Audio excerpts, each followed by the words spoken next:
Ladies and gentlemen, we have lost both the engines. Don't worry, we will try and land this aircraft safely. 150 passenger थे उस जहाज के अंदर, सिर्फ 16 second है। हाइट 600 फीट है, स्पीड 180 नॉट है और उसके बाद 16 सेकंड है क्रैश से पहले।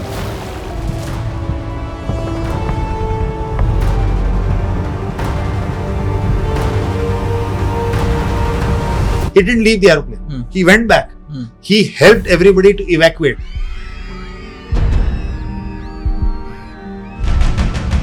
नेशनल हीरो बनाया गया।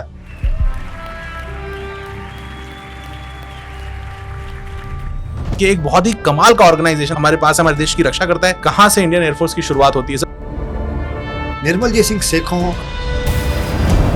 से डेडली एयर लड़ाई नहीं हुई जो लोगों ने जो देखी है।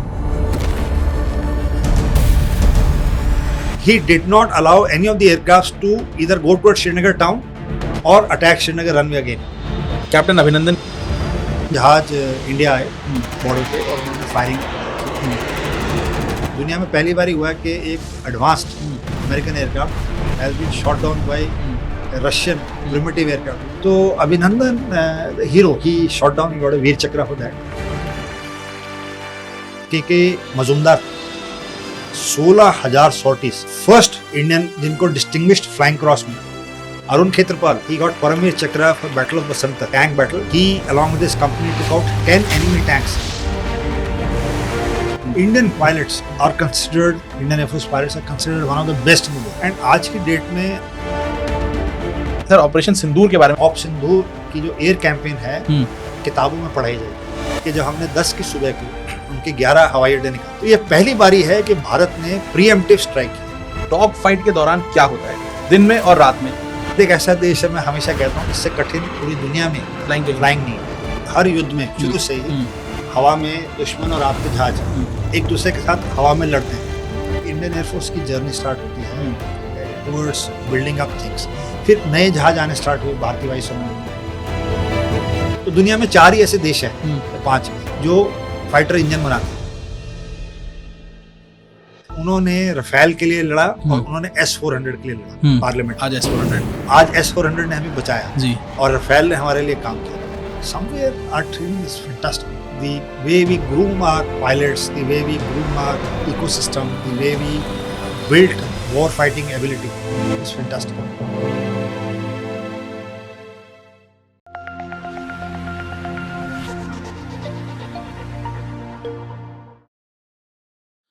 सर बहुत बहुत स्वागत है आपका जेके सुपर पॉडकास्ट में।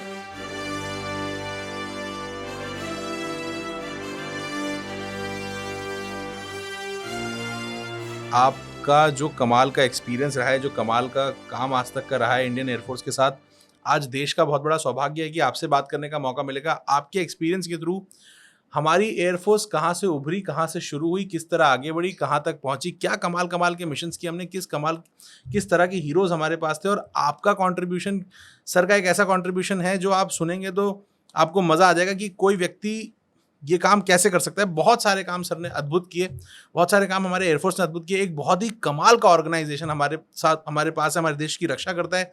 तो सर का स्वागत करते हैं, सर से समझते हैं कि एवोल्यूशन ऑफ इंडियन एयरफोर्स क्या है, एयरफोर्स कहाँ से शुरू हुआ और आज हम कहाँ खड़े हुए हैं, किस तरह के फाइटर जेट्स हमारे पास है, किस तरह के फाइटर्स हमारे पास है, किस तरह की मेंटालिटी, किस तरह का माइंडसेट है। बहुत ही कमाल का पॉडकास्ट सुना है सर। बहुत बहुत स्वागत है आपका। जय Hind. Thank you. Indian air force की शुरुआत करते हैं सर। कहाँ से इंडियन एयरफोर्स की शुरुआत होती है सर और तब क्या है वो दृश्य हमें दिखाइए सर। सही, भारत उस टाइम पे वाज ऑक्यूपाइड बाय ब्रिटिश जी। तो अगर आप सबको ध्यान हो 1903 में पहला जहाज उड़ा था राइट ब्रदर्स का। बट 7 साल बाद 1910 में इलाहाबाद में फर्स्ट एयरमेल गई है दुनिया की। ये बहुत कम लोगों को पता है। पहली एयरमेल दुनिया की भारत में गई है। भारत में गई है? हाँ। अच्छा। तो 1910 में एक जहाज से इलाहाबाद से नैनी एक एयरफील्ड है पास में जी, 8-9 मील दूर है, तो वहाँ से फर्स्ट मेल गई। एनीवे चलता रहा। तो इंडियन एयरफोर्स की जो शुरुआत हुई है वो एस्टेब्लिश हुआ है, शुरुआत हुई 8 जनवरी 1932 में। तो इसीलिए ये जो एयरफोर्स डे है ये भी 8 अक्टूबर को मनाया जाता है जी। तो इसकी कहानी ऐसे जाती है कि ब्रिटिशर्स रियलाइज्ड कि इंडियंस आर डैम गुड, तो उन्होंने 1930 में एक स्कीट कमेटी बनाई। तो उसमें उन्होंने रखा कि हम भारत से पायलट्स और कुछ ऑफिसर्स लेंगे। तो 6 लोगों को उन्होंने सिलेक्ट किया और उनको यूके में क्रैनवेल में उनकी एक एकेडमी है वहाँ भेजा। तो ये लोग ट्रेनिंग लेके वहाँ से वापस आए और उसमें फर्स्ट उसी टीम में उस 6 में सुब्रतो मुखर्जी थे, जो भारतीय वायुसेना के पहले भारतीय एयर चीफ बने, पहले भारतीय जी 1950 में जी। तो वो ये लोग वहाँ से ट्रेनिंग लेके आए और पहला स्क्वाड्रन जो इंडियन एयरफोर्स का था वो 1933 में बनाया गया, नंबर 1 स्क्वाड्रन।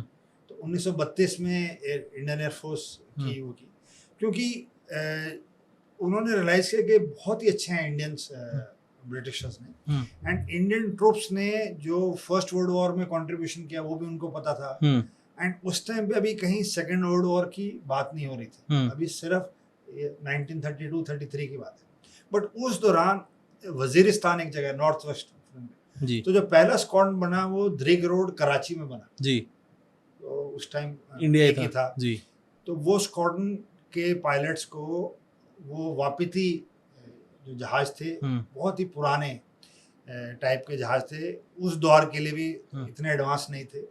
उसके साथ हमारे लोगों ने वजीरिस्तान, जो वहाँ पे एक अनरेस्ट हुआ, तो उसमें इंडियन एयरफोर्स उस टाइम पे जो थी, जो रॉयल एयरफोर्स, उन्होंने पार्टिसिपेट किया। तो उसमें हमारे पायलट्स ने बहुत अच्छा कार्य किया। तो यहाँ से हमारी वायुसेना स्टार्ट हुई थी, तो 1932-33 में वहाँ से स्टार्ट। सर थोड़ा सा हमें पिक्चर दिखाएं कि वापिती एयरप्लेन कैसा रहा होगा, क्या रहा होगा। और वापिती एयरक्राफ्ट एक उसकी एक ऐसा बड़ा सा जहाज था, आगे एक बड़ा प्रोपेलर था, बाईप्लेन्स थे, पीछे एक टेल व्हील था। तो आप अपने व्यूअर्स को नेट से वो फोटो दिखा सकते हैं जी। तो वो जहाज देखने में भी भारी भरकम था, उड़ाने में तो और कठिन रहा होगा। एंड उससे हमारे पायलट्स ने अपना वायुसेना का जर्नी। और पहले जब हमारी वायुसेना शुरू हुई तो हमारे 6 ही पायलट थे। हाँ, भारतीय मूल के 6 ही पायलट थे। अच्छा। तो उनके जो सीओ था वो गोरा था। अच्छा। क्योंकि इनका यह मानना था कि भारतीय कमांड नहीं कर सकते, भारतीय लीड नहीं कर सकते। अच्छा। भारतीय एक अच्छे वर्कर्स हैं, सबऑर्डिनेट्स हैं, बट लीडर्स हमेशा इनको गोरे ही चाहिए। अच्छा। तो उन दिनों में जितने भी टॉप पोजीशंस थी, कमांडिंग ऑफिसर्स, कमांडेंट्स, ये वो सब were held by white people, and जो बाकी थे सबऑर्डिनेट्स वो फिर then they started keeping. And उस दौरान पे मैंने पढ़ा था कि 19 एयरमैन भी लिए उन्होंने, इंजीनियर्स थे 2, और 19 उनको हवाई सिपाही बोलते थे, जिनको आजकल हम एयरमैन बोलते हैं या एयर वॉरियर्स बोलते हैं। तो जहाज पे बेसिकली टेक्नीशियंस हैं जो काम करते हैं, तो उन्होंने उनका नाम हवाई सिपाहीज रखा था। तो वो 19 लोग थे जब जिनसे एयरफोर्स उस टाइम स्टार्ट हुई थी। वाह सर, 1932 से 1933 के आगे बढ़ते हैं। अब हमारा अगली कोई कमाल की चीज़ एयरफोर्स में क्या हो रही है, कब हो रही है और अब किस तरह शेप कर रही है सर एयरफोर्स? देख, उसके बाद सबसे बड़ा योगदान हमारा आया था सेकेंड वर्ल्ड वॉर। अच्छा। जो 1939 से 1945 तक हुई जी। उसमें इंडियन एयरफोर्स ने 16,000 सॉर्टीज, 16,000 सिर्फ बर्मा कैंपेन के लिए उड़ी। और हमारे जितने भी एयरफील्ड थे नॉर्थ ईस्ट में, उससे हमारे इंडियन एयरफोर्स के पायलट्स ने काम करना स्टार्ट किया। ये जो समय था उसमें एक कोऑर्डिनेटर के मजूमदार थे, उनको फर्स्ट इंडियन जिनको डिस्टिंग्विश्ड फ्लाइंग क्रॉस मिला, it was the highest award given to any air force pilot for act of bravery. तो वो पहले थे कोऑर्डिनेटर मजूमदार। ये कहानी यहाँ नहीं खत्म हुई, इसी वर्ल्ड वॉर में उनको यूरोप भेजा गया और के मजूमदार को 2.5 साल के बाद बार 2 डिस्टिंग्विश्ड फ्लाइंग क्रॉस मिला, मतलब दूसरी बारी। तो सेकेंड वर्ल्ड वॉर में भारतीय पायलट्स ने इतना अच्छा काम किया कि भारतीय पायलट्स को 22 डिस्टिंग्विश्ड फ्लाइंग क्रॉस मिले सिर्फ सेकेंड वर्ल्ड वॉर में। तो उन्होंने रियलाइज किया कि ये एक ऐसी कौम है, चाहे वो आर्मी में हो, चाहे वो नेवी में हो, चाहे वो एयरफोर्स में हो, ये हमारे को बहुत योगदान दिया हमारे। उस टाइम तो ब्रिटिश। तो 1945 में लड़ाई के बाद इंडियन एयरफोर्स के आगे रॉयल टाइटल दे दिया गया। अच्छा। हाँ। तो वहाँ के किंग भारतीय उससे बड़े खुश हुए। उन्होंने एक प्रीफिक्स दिया, उसका नाम रख दिया royal. So from Indian air force we became royal Indian air force in 1945। और आगे चल के हमने वो हटा दिया। नहीं, we remained royal Indian air force till independence जी। But at that stage the biggest honor and award recognition which anybody could get was a prefix royal जी। so it means king is pleased to give you that title जी। तो आज भी आप देखें तो UK में it is royal navy, royal air force जी। तो रॉयल टाइटल जो होता है वो मतलब उसके लिए एस्पायर करते हैं। तो उन्होंने हमारी क्षमता देखी सेकेंड वर्ल्ड वॉर में, तो भारतीय वायुसेना को रॉयल का टाइटल दे दिया। सर एक सवाल मेरे दिमाग के अंदर बन रहा है, मैं आपसे पूछना चाहूँगा। सर इसको आप ज़्यादा फॉलो नहीं करिए, आप अपनी कहानी सुनाइए सर, मज़ा उसी में। सर एक सवाल मेरे दिमाग के अंदर बन रहा है कि सेकेंड वर्ल्ड वॉर में जब पायलट्स फ्लाई कर रहे होंगे तो उस समय लड़ाई में जाना वो क्या होता होगा सर? किस तरह एक पायलट क्या करता होगा, किस तरह से मारता होगा, क्या होता होगा सर? बेटा उन दिनों ना ये कैनोपीज वगैरह तो होती नहीं थी, खुला था, खुला प्लेन, खुला, तो उसमें हवा आती थी बहुत तेज से जी। और बेसिक फ्लाइंग होती है, उसमें इंस्ट्रूमेंट्स होते हैं, 2-4 ही होते थे।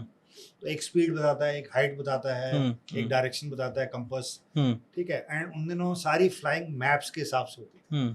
तो एक जगह से दूसरी जगह जाने के लिए आज की तरह जीपीएस और ऐसा कुछ सैटेलाइट कुछ नहीं होता था। तो इंसान को मैप होता है, उस पर लाइन खींच के, तो अगर मुझे यहाँ से आपके कैमरा की तरफ जाना है तो मैं नॉर्थ के हिसाब से मैप पे अलाइन करके एक लाइन खींचूंगा। जहाज में उड़ने के बाद कंपस में उस दिशा में मैं जाऊंगा तभी मैं वहां पहुंचूंगा। अब मेरे से यहाँ से लेके और कैमरा तक के बीच में जो भी फीचर्स आएंगे, नदियां आएंगी, पहाड़ आएंगे, लेक्स आएंगी, सड़क आएगी, वो मैप पे बनी होती है। तो जब मैं उड़ता था उन दिनों तो मैं रिलेट करता था कि मैं सही जा रहा हूँ कि नहीं जा रहा। तो ये नदी आ रही है, हाँ आ रही है, ये इतनी आ रही है, मेरे जहाज की इतनी स्पीड है, ये इतनी दूर है, तो मैं इतने समय में पहुंचूंगा, यहाँ से अगली जगह इतने समय में पहुंचूंगा, मैं उतने समय में पहुंच रहा हूँ, मैं नीचे जगह देख रहा हूँ। तो उस तरह से फ्लाइंग बहुत ज्यादा काम रहता होगा, पूरा ही काम उसी पायलट का, मैनुअल, सब कुछ मैनुअल था, कोई ऑटोमेशन नहीं थी, कोई कुछ नहीं था। तो फ्लाई भी खुद करना, एक ही पायलट होता था, एक ही सीट होती थी, उसी में उड़ाना, उसी में डाइव करके बॉम्ब भी करना, उसी में आपको नेविगेट भी करना, उसी से आपको वेदर से भी बचना है, उसी से आपको फिर आपके साथियों को भी ग्रुप में फॉर्मेशन में लेके चलना है, उसी में आपको हवा में ही अपने प्लान भी चेंज करने होते हैं। तो ये सब कुछ उन दिनों होता था। मतलब उस समय का जो पायलट होगा सर वो कितना वही तो मैं ये कह रहा था कि आजकल जब हम गाड़ी चलाते हैं, आप ऑटोमेटिक चलाते हैं, हमने तो एम्बेसडर फिएट से स्टार्ट किया था जी, ठीक है, उसके बाद मारुति बाद में आई थी 80s में। वो असली ड्राइवर थे जो फिएट और एम्बेसडर और चलाते थे हमारे टाइम, क्योंकि वो एक्चुअल ड्राइविंग आती थी उनको। इंजन की आवाज से पता चल जाता था कि कार्बोरेटर में ज्यादा पेट्रोल जा रहा है, फटफट कर रही है, इट मींस ओवर हो रही है, ठीक है, एक साइड को खींच रही है, इट मींस व्हील अलाइनमेंट ठीक नहीं है। तो मतलब ये सारी चीजें एक बेसिक ड्राइविंग की उसमें होती थी, सेंसेस होते थे, अलर्ट रहते थे। अब धीरे धीरे आप देखिए, अब ड्राइवर क्या हुआ, पहले ऑटोमेटिक गाड़ियां आई, अब वो ड्राइवरलेस कार्स आ गई हैं। अब तो सब कैमरा लगे हुए हैं, आगे कैमरा है, पीछे कैमरा है, पार्किंग कैमराज हैं, ऊपर से आपको दिखा रहा है, आगे का व्यू दिखा रहा है। ऐसे हवाई जहाज में हो गया। अब पायलट का काम धीरे धीरे कंप्यूटर्स और सॉफ्टवेयर ने ले लिया जी। अब पायलट मॉडर्न एरोप्लेन्स में have become systems operators, they manage systems, बस। एंड जो बेसिक स्किल है वो धीरे धीरे अगर आप यूज ही नहीं करें, मैं अभी कह रहा था आपके कोलीग से थोड़ी देर पहले, आज से 20-25 साल पहले सबको सारों के टेलीफोन नंबर याद थे। बिल्कुल सर, कितने टेलीफोन नंबर याद थे? आपको सारे रास्ते आते थे जी, कहीं जाना हो, हर शहर में जहाँ भी आप पले बड़े हो, सारी गलियां, सारे चौक, सारे रास्ते आते थे। आज की डेट में ना किसी को किसी का फोन नंबर याद है, ना किसी को कोई रास्ता याद है, ना किसी को कोई मेमोरी। हम टेक्नोलॉजी के ऊपर इतने डिपेंडेंट हो गए हैं कि हमारी अपनी जो दिमाग की क्षमता है वो कम होती जा रही है। एंड यही ये लोग चाहते हैं। the algorithms, the software design companies, these Metas and all these Googles and Microsofts and all AI companies which you have are slowly and slowly इंसान की जो अपनी दिमागी क्षमता है और आपको इतना कंफ्यूज कर रहे हैं हर चीज में।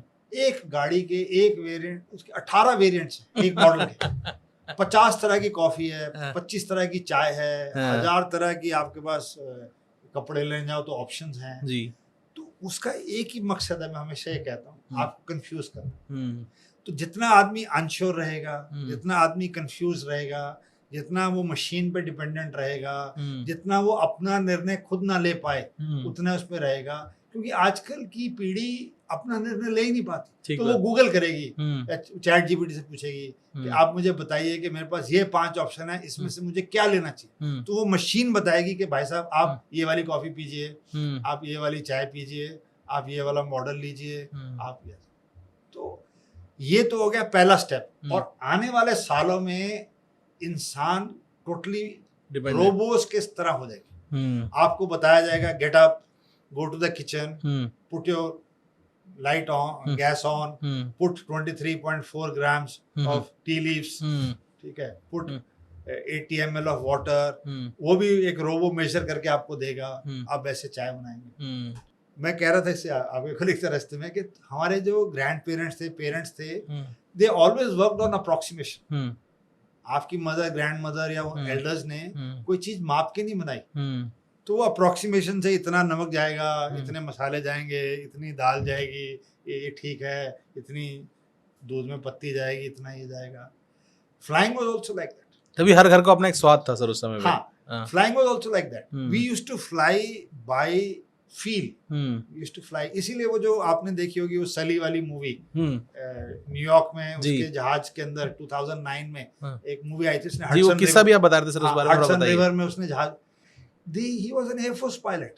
तो हमारी जो ट्रेनिंग होती है एयरफोर्स में, उसमें हमारे को इनिशियली ये सिखाया जाता है, बताया जाता है कि आपके सारे इंस्ट्रूमेंट चले गए, आपके पास कोई वो नहीं रह गया। आपको कैसे पता लगाना है कि आपकी स्पीड अंदाजन कितनी है, आपकी हाइट अंदाजन कितनी है, आप के इंजन फेल हो गया, आपको ग्लाइड कैसे करना है, ये सब चीजें सिखाई जाती है ताकि उसकी जो बेसिक पायलट की इंस्टिंक्ट्स हैं वो हमेशा अलाइव रहनी चाहिए। बट ये धीरे धीरे ऑटोमेशन से, कंप्यूटराइजेशन से, असिस्टेड चीज़ों से, जैसे मैंने आपको गाड़ी का बताया, अब जो बेसिक ड्राइविंग स्किल है वो कम होती जा रही है, एबिलिटी टू नेगोशिएट प्रॉब्लम से रिड्यूस हो गई। अब ये जो एयर इंडिया क्रैश हुआ अहमदाबाद में, इसमें जो मेरी समझ है कि it is totally software driven and take malfunction. अच्छा, हाँ, अब पायलट के पास सिर्फ 16 सेकंड है, हाइट 600 फीट है, स्पीड 180 नॉट है, और उसके पास 16 सेकंड है क्रैश से पहले उसको जहाज को दोबारा स्टार्ट करके निकालना। उसने पूरी कोशिश की, बट ये जो मॉडर्न मशीन्स हैं, they are making you totally dependent on their commands. वो या तो ऑटोमेटिकली चीज स्टार्ट करेंगे या आपको बताएंगे कि ये चीज हो गई है तो ये करो, ये चीज हो गई है तो ये करो।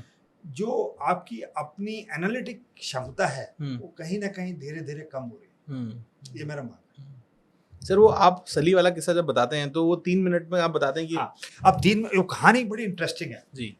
उसमें सली का जो जहाज एयरबोर्न हुआ, एंड आपके जितने भी व्यूअर्स हैं जो MBA पढ़ने हार्वर्ड और इधर जाते हैं मैनेजमेंट सीखने, ये सबसे अच्छा लेसन है। जी सर। उसके जहाज एयरबोर्न हुआ, उसके अंदर एक फ्लॉक ऑफ कैनेडियन गीज घुस गए, उसके दोनों इंजन फेल हो गए जी। उसकी हाइट थी 2800 फीट। 2800 फीट में वो न्यूयॉर्क एक रनवे है, वहां से न्यूयॉर्क, वहां से एयरबोर्न होता है, नहीं सॉरी LaGuardia से एयरबोर्न होता है, और वो नॉर्थ कैरोलिना जा रहा होता है जी। तो उसको ATC बोलते हैं कि आप न्यूयॉर्क डाइवर्ट कर जाओ, आप फलाने एयरफील्ड डाइवर्ट कर जाओ, बिकॉज अब दोनों इंजन फेल हो गए। इसने कॉल तो बोला नहीं, मेरे पास इतना टाइम नहीं है कि मैं वहां तक पहुंच पाऊं। और ATC ने सब कैलकुलेट करके बताया होगा, ATC के पास रहता है ना, उन्होंने बोला यू अटेम्प्ट, बट उसकी जो इंस्टिंक्ट है pilot, and that is not all. See he just said very calmly to him, ladies and gentlemen, we have lost both the engines. Don't worry, we will try and land this aircraft safely. So here's, first step as a leader is to calm your people in case of any accident. chaos, correct. As a leader, you yourself cannot panic. Hmm. फिर उसने साहब को instruction दी जहाज में, हम्म। Air hostesses से लेके जितना बाकी स्टाफ था उनको इंस्ट्रक्शन दी कि मैं जब पानी में उतारूंगा तो आपको ब्रेसअप करना है, सारों को इस पोजीशन में रहना है. In any crash, every crash you are suppose to reduce the size of your body to have minimum impact. कभी भी आप उसको क्रच पोजीशन में डालना पड़ता है and you have to land on your heels और bums to take that shock, because नहीं तो spine is not design to take impact. तो इसकी पोजीशंस होती हैं. तो उसने सारों क्रू को ये बताया, फिर उसने इमरजेंसी ब्रीफिंग दी. इसी टाइम में मैं बता रहा हूँ, इसी 3 मिनट के अंदर ये सब कुछ हो रहा है कि मैं नदी के ऊपर उतारूंगा, आपको ये वाले हैच खोलने हैं. 150 पैसेंजर थे उस जहाज के अंदर, आपको ऐसे उतरना है. जनवरी का महीना है, न्यूयॉर्क में जबरदस्त ठंड है. उसने सर्विसेज को कॉल दी, जो इमरजेंसी सर्विसेज, मुझे बोट चाहिए, मुझे फेरीज चाहिए, मुझे रेस्क्यू के लिए लाइफ राफ्ट एंड डिंगीज चाहिए, मुझे सारी मैकेनिक. ये इसी टाइम पे वो कर रहा है सब कुछ. उसके बाद उसने हाई राइज बिल्डिंग्स हैं, अगर आपने न्यूयॉर्क देखा हो, ब्रिजेस हैं, उसमें से मैनूवर करके उसने ग्लाइड करके नदी के ऊपर वो जहाज उतारा. सारे 150 आदमी सेफ. अब उसकी कहानी स्टार्ट होती है. He didn't leave the aeroplane, he went back, he helped everybody to evacuate.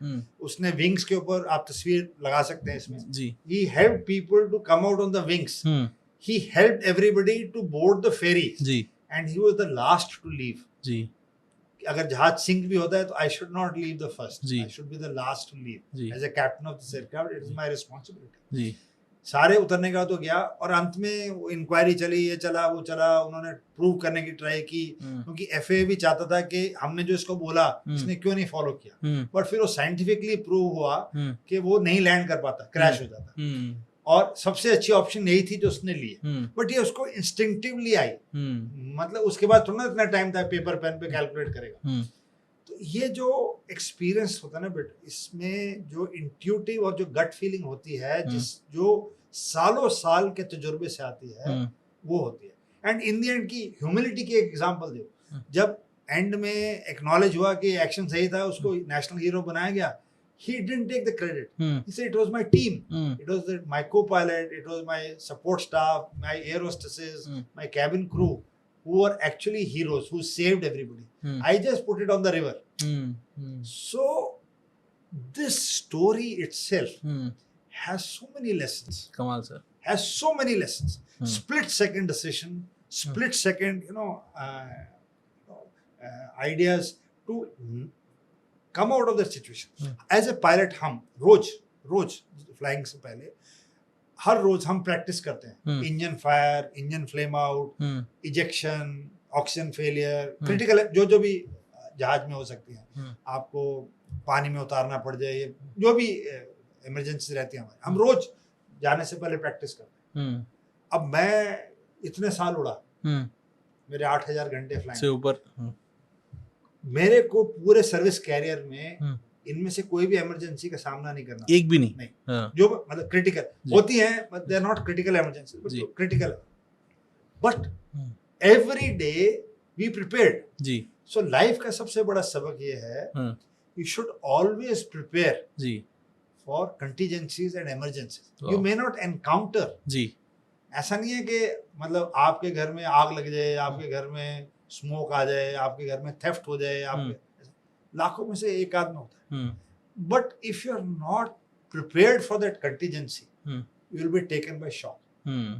यही रियल लाइफ के लेसन्स हैं कि आपको कब कौन सी चीज कहाँ स्ट्राइक कर जाए. If you are not prepared, फिर कष्ट.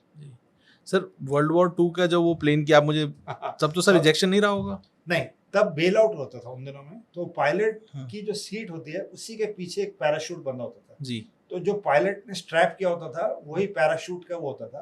तो जहाज को उल्टा किया जाता था और उसमें एक बटन थे, उससे वो डिटैच करते. तो सीट और पायलट अलग हो जाते थे. तो वो बाहर निकलता था, पायलट वेट से उल्टा गिरता था. फिर वो एक यहाँ पे लीवर होता था, उसको खींचते थे, वो पैराशूट डिप्लॉय हो जाता था, उससे नीचे आता. अच्छा. कमाल सर यहाँ से हम अब ब्रिटिश एरा के अंडर जो हमारी फ्लाइंग थी, जो हमारी एयरफोर्स थी, वो जितना बन सकती थी बन गई। अब पार्टीशन हो रहा है, हाँ जी। अब उस पार्टीशन का दौर थोड़ा कठिन कार्य था जी। पार्टीशन में क्या हुआ कि 6 स्क्वाड्रन हम्म, फाइटर स्क्वाड्रन्स हम्म, और एक ट्रांसपोर्ट स्क्वाड्रन इंडिया में रहा, हम्म, 2 फाइटर स्क्वाड्रन और एक ट्रांसपोर्ट स्क्वाड्रन पाकिस्तान में चला गया। हम्म। एक स्क्वाड्रन कितना बड़ा होता होगा सर? एक स्क्वाड्रन में 15 से 16 जहाज रहते हैं जी और उस टाइम पे 250 से 300 लोग रहते थे। जी। ये बंटवारे में अलग अलग चले गए। हम्म, उसके बाद कहानी स्टार्ट होती है। सबसे बड़ा योगदान पार्टीशन के बाद मेरी समझ से 1948 में आया। जी अक्टूबर 2000 हम्म, अक्टूबर 1947 में जी राजा हरि सिंह ने जम्मू एंड कश्मीर को भारत को सौंप दिया। हम्म, तो उसके बाद ये जो कबायलीज थे हम्म, वो पाकिस्तानी आर्मी के रेगुलर्स थे, जी वो कबायलीज बन के they started coming and started taking over hmm, Kashmir. जी तो उनको था कि हम तुरंत से कश्मीर हथिया लेते हैं। हम्म, अब एयरफोर्स का इस टाइम पे क्या योगदान है? हम्म,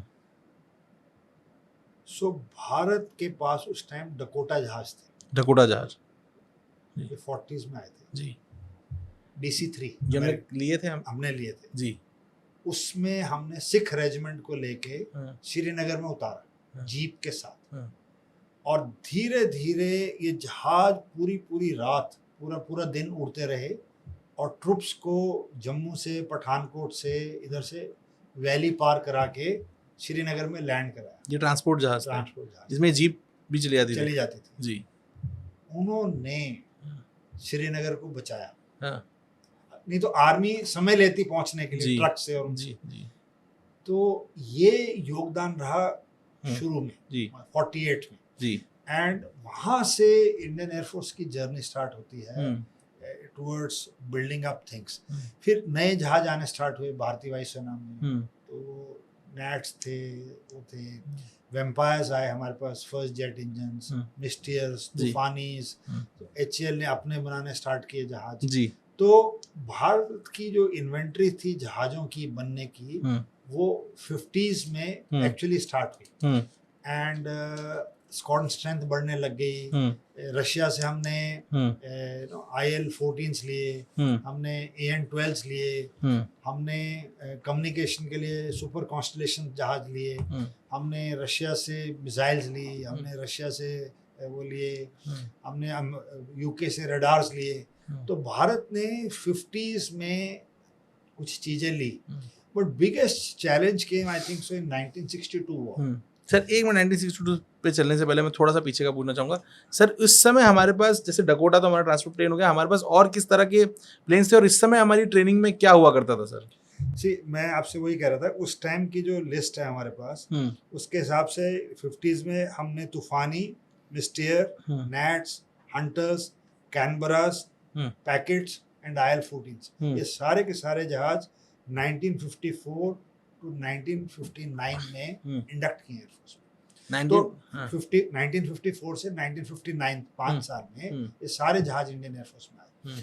और इस टाइम पे जो ट्रेनिंग होती थी वो हमारे पास HT-2 एक एयरप्लेन होता था, वो भी टेल व्हील होता था, प्रोपेलर जहाज था। तो उस पे पायलट्स की ट्रेनिंग होती थी और उसके बाद धीरे धीरे जो ग्रेजुएशन जो होती है पायलट्स की, पहले बेसिक जहाज पे होती है, उसको बेसिक सिखाया जाता है, systems, emergencies, take off, landing. फिर उसके बाद उसकी अपग्रेडेशन होती है, उसको एडवांस्ड या मीडियम जेट ट्रेनर या मीडियम जो जहाज होता है उसके ऊपर उसको बेसिक टैक्टिक्स सिखाई जाती है, जैसे क्लोज फॉर्मेशन हो गई, उसको बॉम्बिंग सिखाई जाती है, उसको लो लेवल नेविगेशन सिखाई, उसको अटैक सिखाया जाता है, उसको प्रोसीजर्स, इजेक्शंस, फोर्स लैंडिंग, जो मैं आपको सब चीज़। एंड उसके बाद थर्ड फेज में वो जाता था अपने एडवांस्ड एयरप्लेन में, जो असली लड़ाकू जहाज होता है। तो ये जनरल पैटर्न रहा है हमारी एयरफोर्स में। ये आज भी ऐसी ट्रेनिंग तकरीबन ऐसे ही। सर मैं थोड़ा सा समझना चाहूँगा और मुझे बताइएगा अगर आप ये शेयर कर सकते हैं कि नहीं, एक पायलट की ट्रेनिंग के बारे में जो आपने सब बताया सर, इसको थोड़ा डिटेल में बताएं कि क्या क्या चीज़ें होती हैं और कहाँ कहाँ ये चीज़ें काम आती हैं। से बहुत फैंसी लगता है कि किसी भी बच्चे से पूछो मैं क्या बनना चाहता हूँ, पायलट बनना। बिल्कुल। बट मेरी समझ से ये बहुत ही कठिन और मुश्किल कार्य है। I'm not discouraging anybody. Hmm. It's a wonderful profession. Hmm. But only one thing is needed. Hmm. Your ability to learn everything and grasp everything very fast. अच्छा. अब अनलाइक सिविल क्या होता है, एयरफोर्स में क्या होता है, कोई भी बच्चा आता है पायलट बनने, हम्म. उसको 10 घंटे में सोलो जाना होता है आज की डेट. अच्छा 10 घंटे में उसको सोलो जाना है. हाँ. बट उस 10 घंटे की तैयारी में हाँ. 6 महीने लग जाते हैं. आप पूछेंगे क्यों? हाँ. उसको 18 सब्जेक्ट पढ़ने पड़ते हैं. हम्म. 18 सब्जेक्ट्स.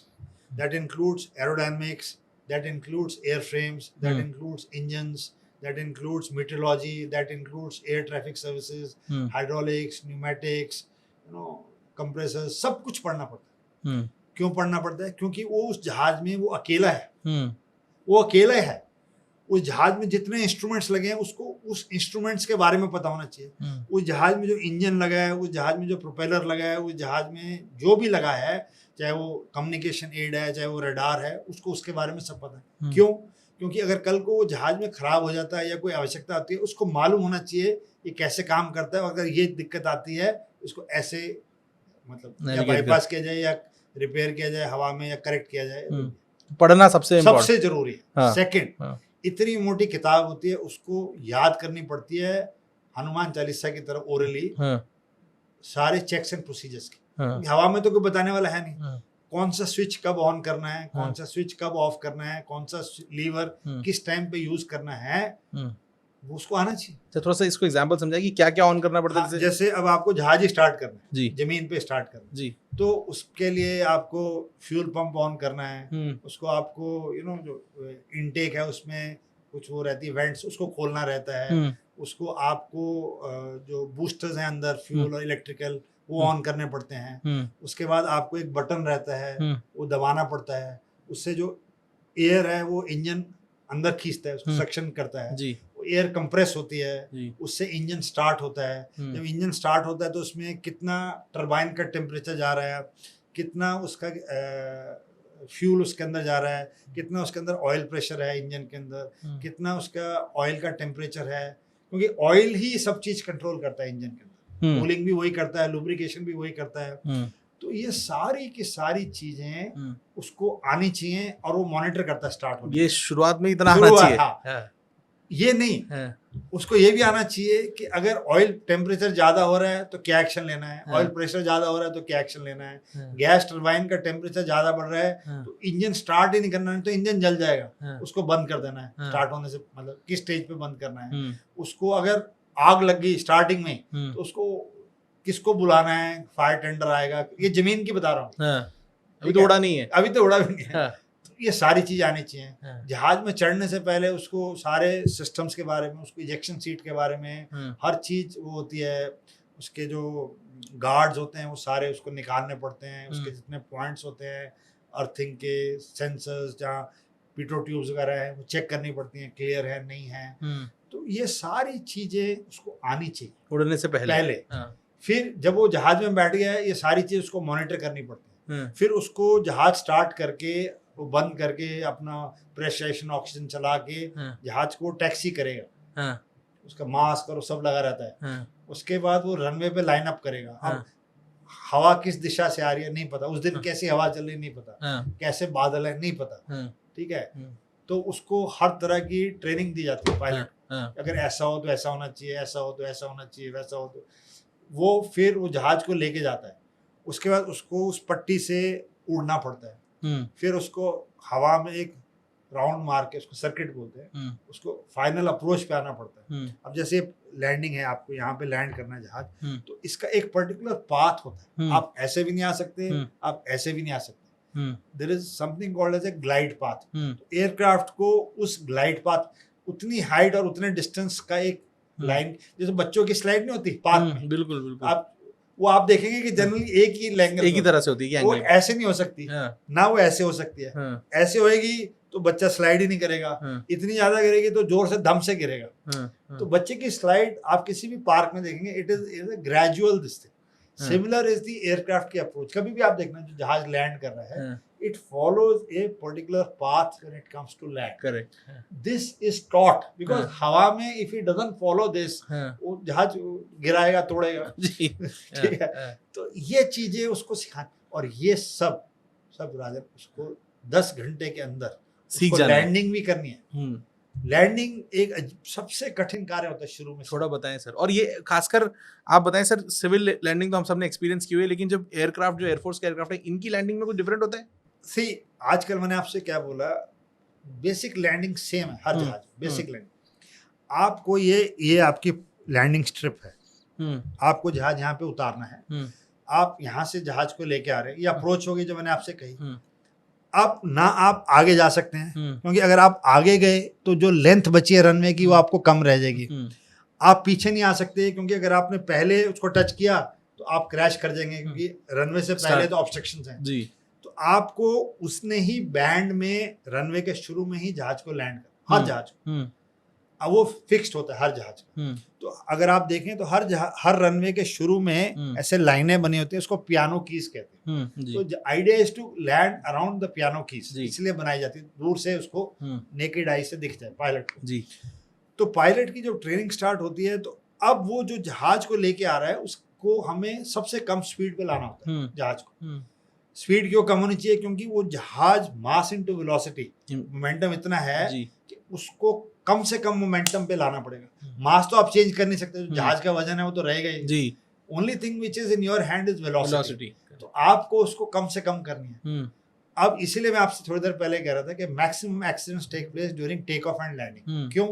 टेक ऑफ में जहाज की स्पीड सबसे कम होती है, क्योंकि उसको सिर्फ अनस्टिक करना है और उतनी ही स्पीड होती है जिससे जहाज जमीन से उड़ जाए. उसके बाद हम धीरे धीरे जो पावर है वो उससे जहाज उठता है, अंडर कैरेज फ्लैप्स लेते हैं, फिर वो एटीट्यूड लोअर करके एक्सेलरेट करके जहाज ऊपर चढ़ जाता है. लैंडिंग में इसका विपरीत है. लैंडिंग में हम जहाज की स्पीड धीरे धीरे कम करते हैं और हम अंडर कैरेज फ्लैप्स और ड्रैग इतना बढ़ाते हैं कि वो जहाज जब लैंड करे तो उसमें इतना ड्रैग हो कि वो तुरंत से रुक जाए. तो ड्रैग में आपको थोड़ी देर पहले से जी. तो जहाज का ड्रैग बढ़ाना पड़ता है और टेक ऑफ के बाद ड्रैग कम करना पड़ता है. दोनों के विपरीत हुआ है. तो इस पायलट को जब जहाज लैंडिंग के लिए आ रहा है तो जमीन आपकी तरफ, अगर आप कोशिश देखें, अगर मैं हवा से कूदूं पानी में या at a rate the ground comes up to you. Absolutely correct. This has to be felt at what rate the ground is coming to you. And he has to maneuver the aeroplane in such a way कि वो जहाज उस तरह से आए कि जमीन से इतना ही ऊपर रुके. ये जो चीज सिखाने में है, इसमें सबसे ज्यादा टाइम लगता है पायलट. इसको राउंड ऑफ बोलते हैं. Before landing approach, this part is round off. Where to round off? अगर आपने लो राउंड ऑफ किया तो पहिए पहले टच कर देंगे. हाई राउंड ऑफ किया और बंद किया तो जहाज धम से गिरेगा, उसके पहिए टूट जाएंगे. तो उसको एक करेक्ट जगह पे ला के जहाज को जमीन के उस पे उड़ाना होता है बंद करने से पहले. ये जो प्रोसेस है इसमें सबसे ज्यादा टाइम लगता है एक सिखाने के लिए. एक अच्छी लैंडिंग के लिए, अच्छी लैंडिंग के लिए. A good approach and a good round off leads to a good landing, ये हमेशा कहा जाता है. तो आपको एक अच्छी अप्रोच बनानी है, एक अच्छा राउंड ऑफ करना है, तभी आपकी लैंडिंग अच्छी होगी. क्योंकि इस वर्टिकल स्ट्रेच में आप अपनी पावर बंद कर देते हैं तो जहाज की स्पीड और कम होती है. फिर एक ऐसी स्टेज आती है कि जहाज अपने आप सक्षम नहीं है उड़ने के लिए हवा में, क्योंकि स्पीड इतनी गिर चुकी. तो आप उस टाइम पे वो जस्ट टच करता है जहाज. So that's how a landing is done. तो ये 10 घंटे के बाद वो बच्चा उसको सोलो करना. तो इट मींस उस 10 घंटे के अंदर वो बच्चा, वो पायलट सक्षम होना चाहिए कि जहाज को स्टार्ट करे, लाइन अप तक लेके जाए, ऊपर उड़े, उसको ला के लैंड करे. और इस दौरान में अगर कोई भी इमरजेंसी हो, चाहे फायर हो, चाहे इंजन फ्लेम आउट हो, चाहे उसको इजेक्ट करना हो, चाहे उसका ऑयल प्रेशर, फ्यूल प्रेशर, ये प्रेशर, टेम्परेचर कुछ भी माल फंक्शन करे, ऑक्सीजन, उसको भी हैंडल करना आना चाहिए. तो उसके पीछे जो मेहनत जाती है, उसको फिजिकली फिट होना चाहिए, उसकी सेंसरी ऑर्गन्स फर्स्ट क्लास काम करने चाहिए, उसका मेंटल फ्रेमवर्क कितना अच्छा. और ये कांस्टेंटली चेक होता रहता है? ये कांस्टेंटली. आप जब एयरफोर्स में चले जाते हैं उसके बाद भी? अच्छा. और सर हवा में भी जब होता होगा तो अलग अलग टेरेन्स में फ्लाई करना पड़ता होगा? भारत एक ऐसा देश है, मैं हमेशा कहता हूँ इससे कठिन पूरी दुनिया में फ्लाइंग कहीं फ्लाइंग नहीं है। हाँ। आपको सियाचिन में उड़ना है -50 डिग्री पे 25,000 फुट पे। आपको जंगलों में उड़ना है, असम के, अरुणाचल के। आपको नदियों और रेवेंस में उड़ना है। आपको समुंदर के ऊपर उड़ना है। आपको रेगिस्तान के ऊपर उड़ना है, जैसलमेर और बाड़मेर। वही जहाज है, वही मशीन है, वही पायलट है। बट आपको हर रोल के लिए, अब जैसे ऑपरेशन दूर हुई है, अब पायलट्स की आवश्यकता थी। अब पायलट्स को पहाड़ों में भी उड़ना आना चाहिए, पायलट्स को रेगिस्तान में भी उड़ना आना चाहिए। अगर आप कराची और उसकी तरफ अटैक करेंगे तो आपको समुंदर के ऊपर भी उड़ना आना चाहिए। तो वो जहाज और वो पायलट हर समय हर रोल के लिए सक्षम होने चाहिए। तो इसके लिए कांस्टेंट ट्रेनिंग चलती है। सर एक छोटा सवाल मेरे दिमाग में आता है सर, रेगिस्तान पे उड़ना वर्सेस समुंदर पे उड़ना क्या फर्क होता होगा? बहुत फर्क है, बताइए सर। बहुत फर्क। समुंदर के ऊपर जो फ्लाइंग होती है, स्पेशली लो लेवल, जब आप बिल्कुल सी लेवल के ऊपर, because we fly low level basically to go and strike, ताकि हमारे को रेडार्स ना पकड़े, सरप्राइज रहता है अटैक से पहले। उसमें हॉराइजन्स नहीं होते। जनरल फ्लाइंग में क्या आता है, इंसान को बादल दिखते हैं, लैंड दिखता है, हिल्स दिखती हैं, कुछ फीचर्स रहते हैं जिससे अलाइन कर सकते हैं। बट समुंदर में ऐसा कुछ नहीं है। इट इज जहां तक आपकी नजर जा रही है एक समतल है सर। उसमें डिसोरिएंटेशन के चांसेस बहुत ज्यादा रहते हैं। आदमी डिसोरिएंटेड हो जाता है। अब जैसे आपने ड्राइविंग में देखा होगा, आप कॉन्स्टेंटली एक ही टेरेन में एक ही जगह चलाते रहे, आपको ऐसे झपकी आनी शुरू हो जाती है। क्योंकि आपके ना आपको कोई गियर चेंज करनी है, ना आपकी कोई कलवर्ट आ रही है, ना कोई टर्न आ रहा है, ना आपको कोई फीचर्स चेंज हो रहे हैं। तो धीरे धीरे माइंड को लगता है ये मोनोटोनस एक्सरसाइज है। तो समुंदर के ऊपर उड़ना सबसे बड़ा जो थ्रेट रहता है, एक डिसोरिएंटेशन का रहता है और एक मोनोटनी सेट इन का रहता है। So every pilot is trained to guard against this thing. And दूसरा, जितने एयरक्राफ्ट्स हैं, वेपन्स हैं, वो ह्यूमिडिटी के प्रोन रहते हैं। देन पायलट्स के लिए सबसे बड़ा चैलेंज होता है, अगर आपको कोई इमरजेंसी हो जाए, आप कहीं इजेक्ट कर जाए पानी के ऊपर, तो उसका आपका जो सपोर्ट सिस्टम है, लाइफ राफ्ट हो गई, डिंगीज हो गई, मे वेस्ट हो गई, आपको डिस्ट्रेस कॉल देनी है, सैटेलाइट आपका वो पकड़ेगी आप कहाँ पे इजेक्ट किए हैं, वो मैकेनिज्म काम कर रही है, हेलीकॉप्टर्स रेडी हैं आपको रेस्क्यू करने के लिए, आपको तो ये सारी चीज़ें पैरेलल रहती हैं। नेवी की शिप्स स्टैंड बाय रहती हैं, डाइवर्स स्टैंड बाय रहते हैं, अगर आपको मतलब भगवान ना करे कुछ इवैक्यूएट करना पड़े। तो ये सारी चीज़ें प्लान होती हैं और ट्रेन होती हैं। उसके बाद आपको जाके जो भी मिशन है आपने प्लान किया वो करके और फिर आपको वापस आना पड़ता है। और आप अकेले नहीं हो, आपके साथ 6, 8, 10 जहाज होते हैं। तो ये एक अपने में चैलेंज है। और उस टाइम पे अगर तेज हवाएं चल रही हैं, वेव्स बहुत हाई हैं, तूफान आ रखा है, बादल हैं, क्लाउडिंग है, तो और कठिन हो जाता है। कमाल सर। फिर उसके बाद उसको टैक्टिक्स कैसे लड़ना है, वो तो उस पे तो मैं जा ही नहीं रहा। जी ये तो मैं आपसे बेसिक अभी आपको सर थोड़ा बहुत हम क्या, क्योंकि हमने कुछ फिल्में देखी, आगे चलेंगे सर, पहले आगे इस बात को डिस्कस करेंगे।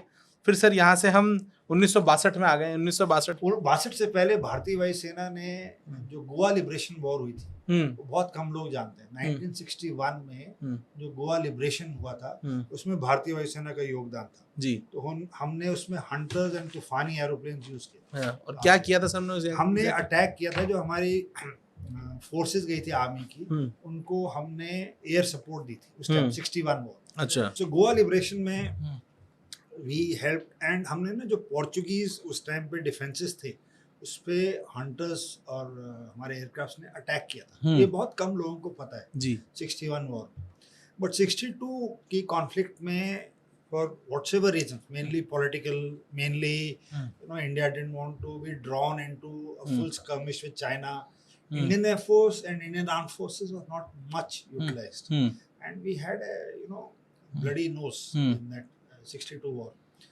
तो उसके बाद फिर एक वेकअप कॉल आई भारत के लिए 62 के बाद।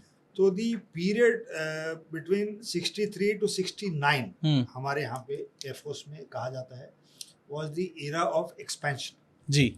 तो 62 तक हमारे पास करीब 4000 ऑफिसर्स थे। देन ये 69 तक बढ़ के 9000 हो गए। अच्छा, डबल से ज्यादा हो गए। तो भारत ने इस टाइम पे 60s का बैंड है, 63, 64, 65, 65 में जैसे अभी MiG-21 है, MiG-21 अभी फेज आउट हो रहे हैं। अभी 19 सितंबर 2025 को MiG-21 फेज आउट हो रहे हैं 62 ईयर्स के बाद। सारे चले जाएंगे। सारे लास्ट बिल्कुल मतलब उड़ बड़ा। गए हैं, 2 स्क्वाड बचे हैं, हाँ तो वो अभी निकल जाएंगे मिग 21 से। हाँ तो उसका एक इवेंट है बहुत बड़ी चंडीगढ़ में। सो मिक्स भी 63 में आए थे मिग 21 से। तो भारत ने 62 वॉर के बाद मैसिव वो लिया हमने स्टैंड कि हमें एक्सपैंड करना है, और तभी हमने डिसाइड किया था, उस टाइम पे अप्रिसिएशन हुआ था कि हमारे को 42 स्क्वाड्स चाहिए जो आप और तब तक कितने थे सर? तब तक हमारे पास 17 या 18 स्क्वाड थे। हाँ। तो उस टाइम पर निर्णय लिया गया 62 वॉर के बाद कि हमारे को 42 स्क्वाड चाहिए। तो then Indian air force went in a big way to expand and grow in the squad strength. तो हमने बहुत सारे एयरक्राफ्ट उस टाइम पे इंडक्ट किए थे एंड अपनी मैन पावर बढ़ाई थी। So this era is called the era of consolidation. इस टाइम पे हमारे पास कौन से एयरक्राफ्ट थे सर? मैं भी आपको बताता हूँ, स्नैट्स, मिस्टियर्स, हंटर्स, वैम्पायर्स। इन सब में सबसे कमाल का जहाज कौन सा था? उस टाइम पे Gnat was the beautiful aircraft. NAT is a small aircraft, and 1965 war में NATs were called Saber Slayers. Saber Slayers. हाँ. F-86 is the name of the Saber aircraft, American airplane. जी. तो Pakistan conventionally always had American aircraft. India primarily had Russian aircraft. जी. तो हमारे जो pilots ने इतना गजब का काम किया। Indian pilots are considered, Indian air force pilots are considered one of the best in the world. And आज की डेट में हर दुनिया का हर देश भारतीय वायुसेना के साथ एक्सरसाइज करना चाहता है। पिछले साल ही हमने 16 देशों के साथ एक्सरसाइज की। एक साल में? एक साल। तो like personally I have been to France, Singapore, US for exercises, and when you go there you find उनके जो पायलट्स हैं, उनके जो एयर क्रू हैं, वो आपसे सीख रहे हैं, आप उनसे सीख रहे हो। तो वो दिल में हमारी ट्रेनिंग को, हमारी क्षमता को बहुत एडमायर करते हैं, और इसका प्रूफ अपने आप में सिंदूर में देख ही लिया। तो somewhere our training is fantastic. The way we groom our pilots, the way we groom our ecosystem, the way we built our war fighting ability is fantastic in my opinion. Sir मैं आपसे एक सवाल पूछना चाहूँगा, आप personally बहुत सारी exercises में गए सर, एक एक्सरसाइज दो देशों के बीच में कोई एक्सरसाइज होती है तो उस एक्सरसाइज में होता क्या क्या है सर? अब ऐसा होता है ये, और सबसे कमाल की एक्सरसाइज जो आपने की सर उसके एग्जांपल से बताइएगा। मेरी समझ से मतलब चल रही होंगी विदेशों में, बट इसका जो पॉपुलराइजेशन हुई है वो अराउंड 2004-5 के आसपास, ज़्यादा आज से 20 साल पहले जी ज़्यादा पॉपुलर होने स्टार्ट हुई एयर एक्सरसाइज। उसमें क्या रहा है, अब पहले 2 देश आपस में एक्सरसाइज करते थे, फिर वो 3 से 4 हो गए। जो बड़ी बड़ी एक्सरसाइज होती है उसमें 7 से 8 देश भी पार्टिसिपेट करते हैं। और ये कोई बहुत बड़ा इवेंट होता है सर? हाँ, इवेंट होता है। उसमें क्या होता है कि हर देश अपने जहाज लेके उस देश में जाता है, फाइटर एयरक्राफ्ट, एंड उस देश में एक कंट्री जो होस्ट कंट्री होता है वो लीड लेता है।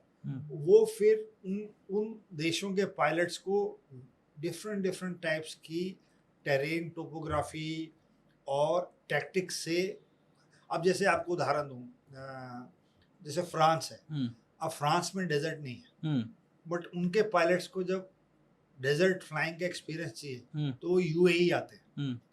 बट भारत में मैंने आपसे कहा ऐसी कोई प्रॉब्लम ही नहीं, सारे हमारे पास सब कुछ है। तो अब हम अगर हमारे को डेजर्ट वाला फेज करना है तो हम उनको जैसलमेर ले जाएंगे।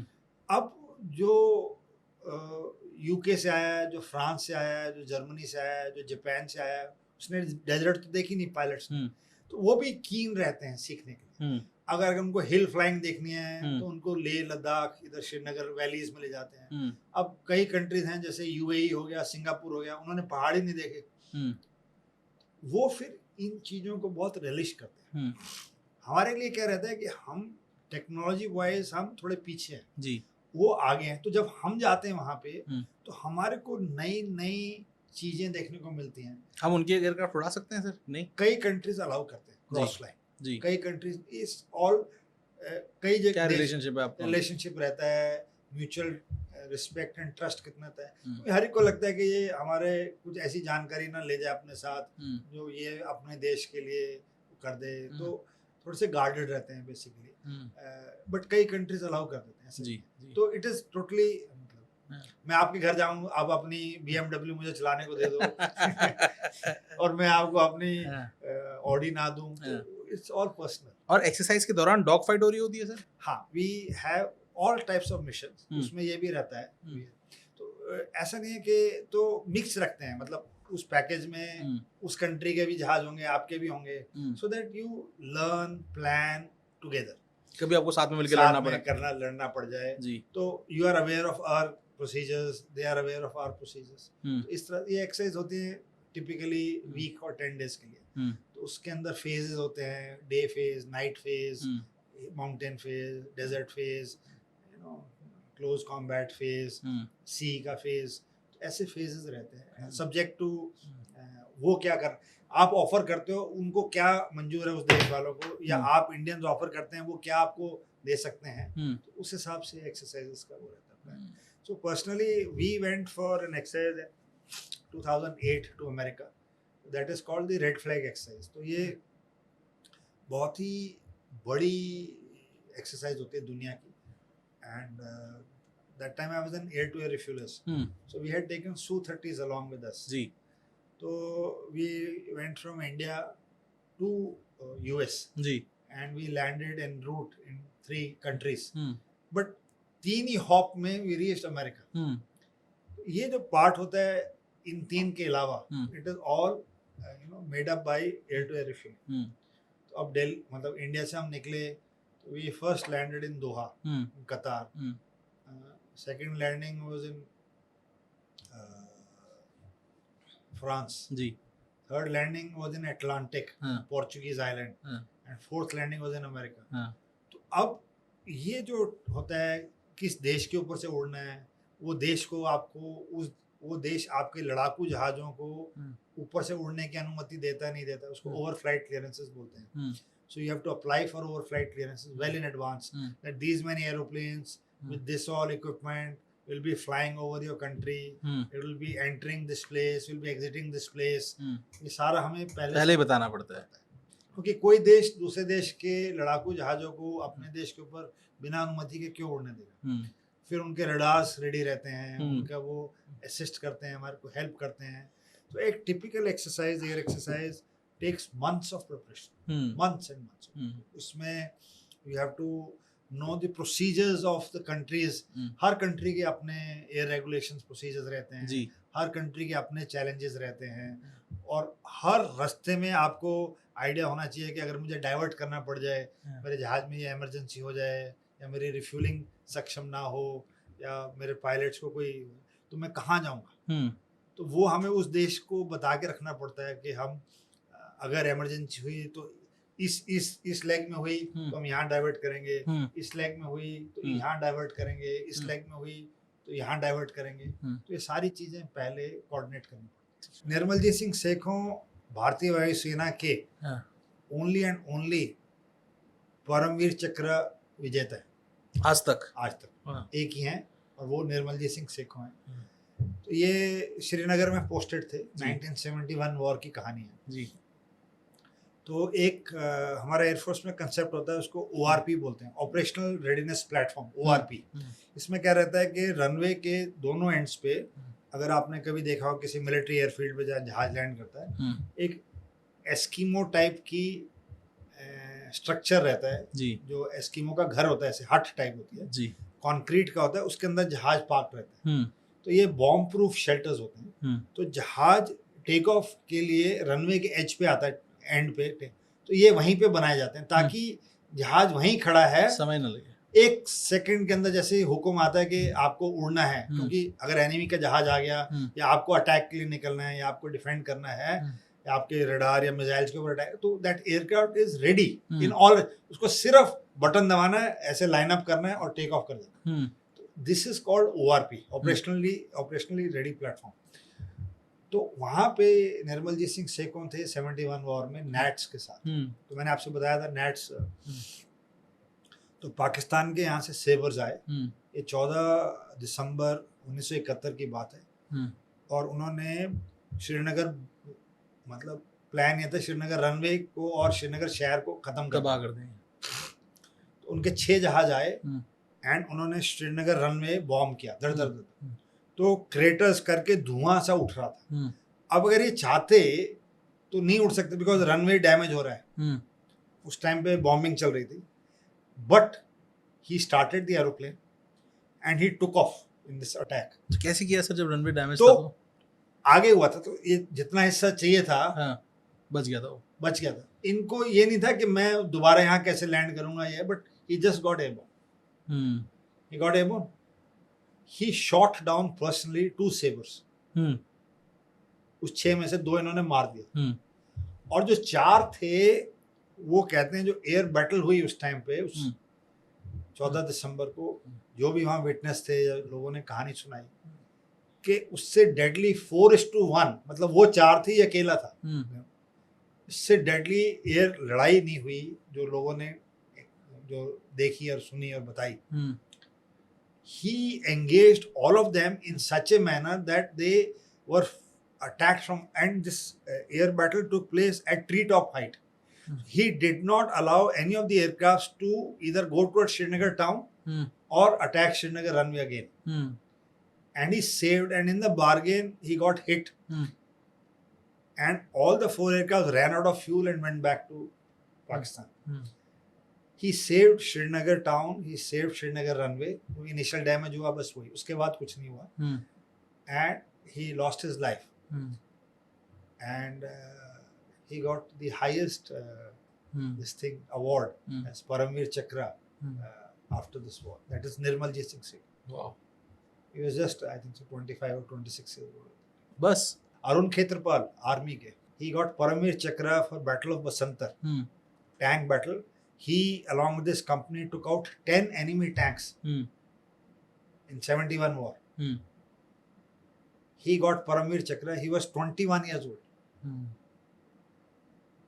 21 years old. हम्म, कैप्टन विक्रम बत्रा हम्म, सिंगल हैंडेडली 2 कारगिल में पहाड़ियां जितवाई. 23 years old.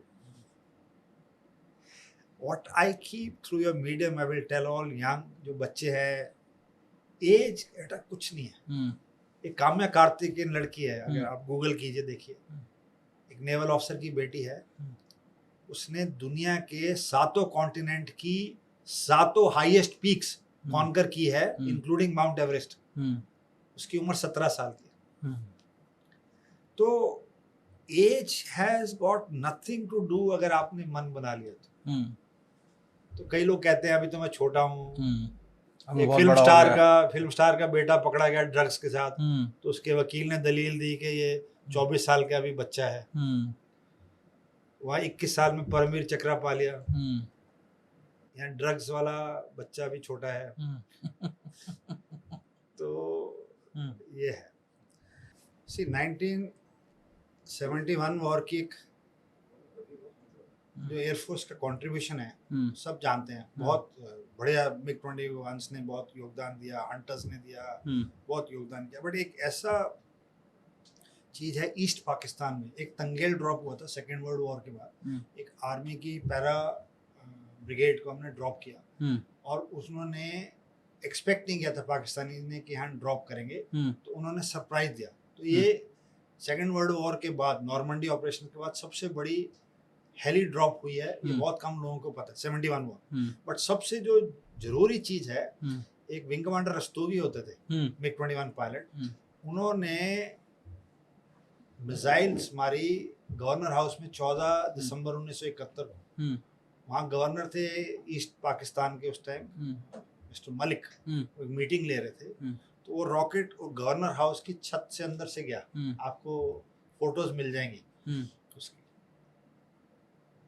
वो मीटिंग चल रही थी, वो सडनली रॉकेट ऊपर से आया, and within no time hmm. they decided that we have to surrender and cease fire. अच्छा. So this was the defining moment in that battle, हाँ, which within 48 hours, हाँ, 93,000 Pakistanis हाँ. surrendered, हाँ. and the Pakistani armed forces requested for a ceasefire and surrender. कौन सा aircraft use हो रहा था? MiG-21 मिग 21 से कितना प्रेसिजन से मारा मारा हमने? था. तो ये जो चीजें हैं ये बहुत कम लोग जानते हैं, and that is how defining moments in any battle and Wars should be, मतलब लोगों को जानना चाहिए, ये मेरा मानना है। सर यहाँ से अब मुझे लगता है कि यहाँ से हमारे आर्मी ने हमारी एयरफोर्स ने अपग्रेड करना शुरू करा, नए तरह की टेक्नोलॉजी आने लगी, नए तरह की क्राफ्ट्स आने लग गए। सर अब उस बारे में कुछ बताइए, और उससे पहले सर आप मुझे ये बताइए 3 चीज़ों के बारे में आपसे जानना चाहता हूँ सर। बहुत ही ये तीनों पिक्चर जिस तरह आप खूबसूरत से पिक्चर दिखा रहे हैं दिखाइएगा सर। एक तो कि एक डॉग फाइट के दौरान क्या होता है दिन में और रात में। दूसरा सर ये बताइएगा कि हेलीकॉप्टर जो होती है, हेलीकॉप्टर फ्लाइंग भी तो एयरफोर्स के अंदर आती, वो कैसे डिफरेंट है। और तीसरा सर मेरे को भी दिमाग में भूल गया, air to air refuelling, sorry. और एयर टू एयर रिफ्यूलिंग क्या होती है सर, और ये एक्सपीरियंस, क्योंकि आप इसके पायनियर हैं, आपने देश में ये टेक्नोलॉजी लेके आए हैं, आपने इस टेक्नोलॉजी को मास्टर किया है, लोगों को सिखाया, बहुत कमाल की चीज़ है। इन तीनों के बारे में सर बताइए। सबसे पहले बेटा कि हर युद्ध में शुरू से ही हवा में दुश्मन और आपके जहाज 1930-40 से वर्ल्ड वॉर से एक दूसरे के साथ हवा में लड़ते हैं। अब जमीन में तो फिजिकली लड़ते हैं, बट हवा में जो लड़ाई होती है उसको डॉग फाइट कहा जाता है।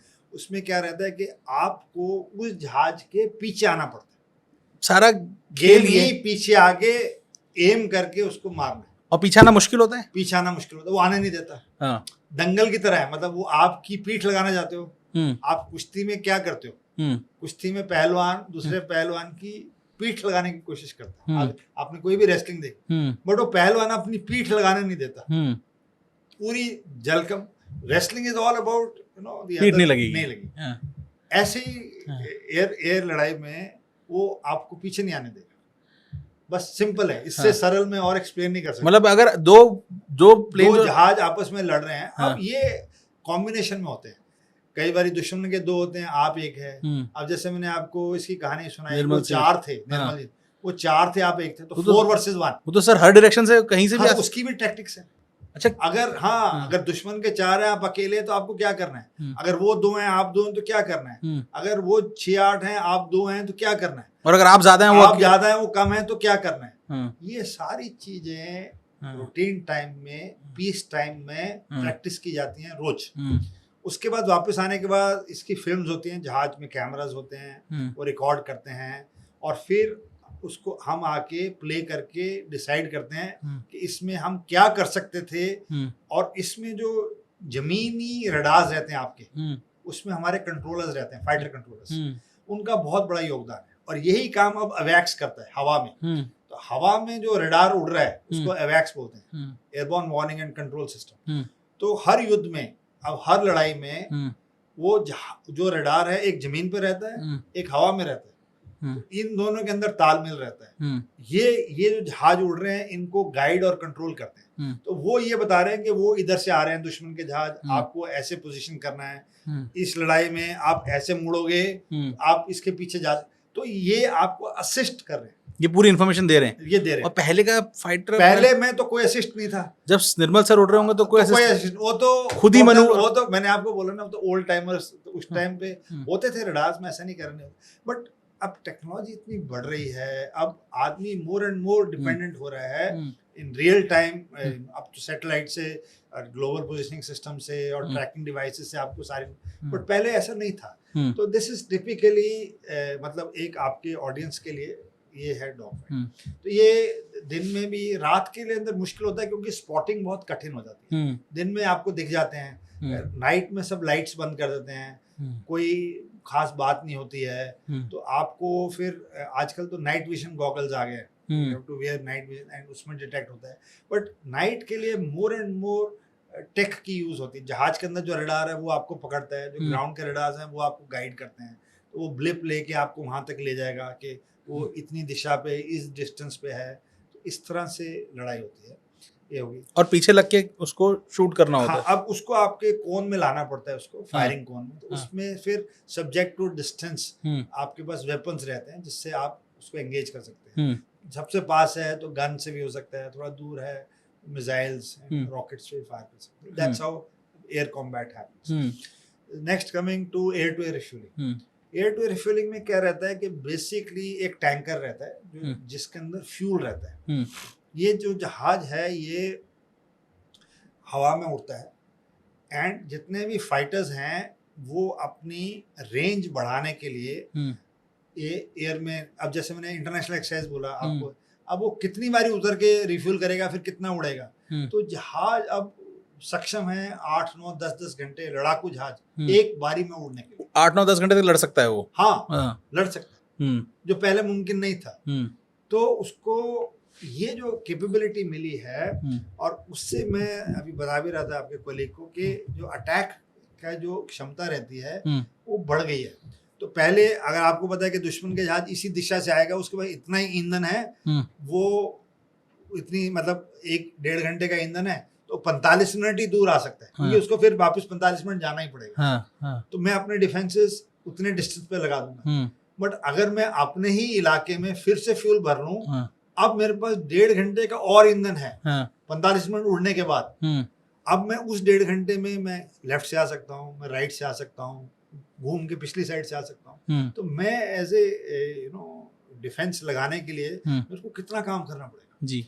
तो मेरी रेंज बढ़ गई, मेरी रिफ्यूलिंग हट गई, मेरे को एक साथ मेरे जितने पैकेजेस हैं उसके सारे जहाज, तो जहाजों के रोल्स अलग अलग होते हैं। वो जहाज जो पैकेज आता है उसमें इलेक्ट्रॉनिक वॉरफेयर लगा होता है, कई जहाजों में जैमिंग में काम आते हैं, कई आपको उसमें बॉम्ब्स एक पर्टिकुलर रोल के लिए, क्योंकि बॉम्ब्स की भी अलग तरह की क्षमता होती है। अगर आपको रनवे को उड़ाना है तो अलग बॉम्ब होते हैं, अगर आपको प्रिसाइज स्ट्राइक करना है तो मिसाइल अलग हैं, आपको अगर एरिया डिनाइल के लिए चाहिए तो क्लस्टर बॉम्ब है वो अलग हैं।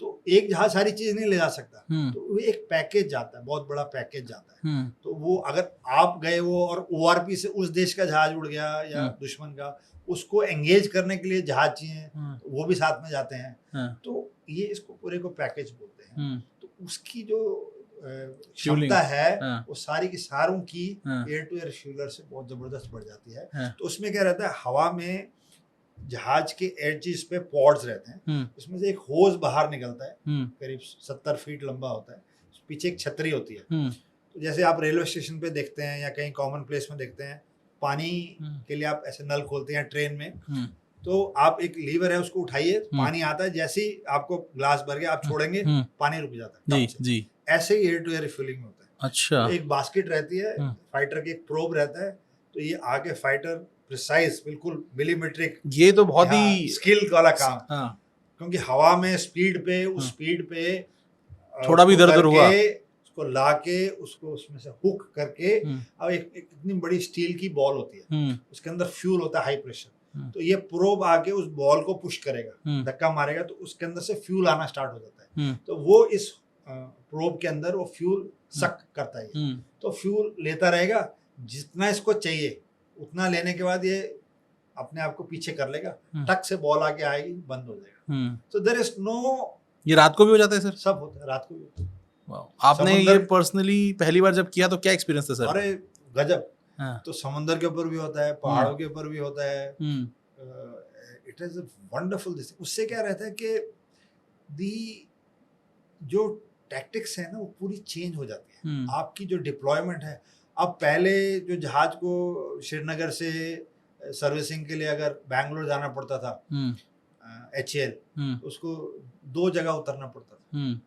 अगर हमारे को एक्सरसाइज के लिए पोर्ट ब्लेयर जाना पड़ता था, तो हमारे को पहले जहाज को ईस्ट कोस्ट पे लाके फिर हम पोर्ट ब्लेयर जाते थे पहले एयर टू एयर रिफ्यूल होने।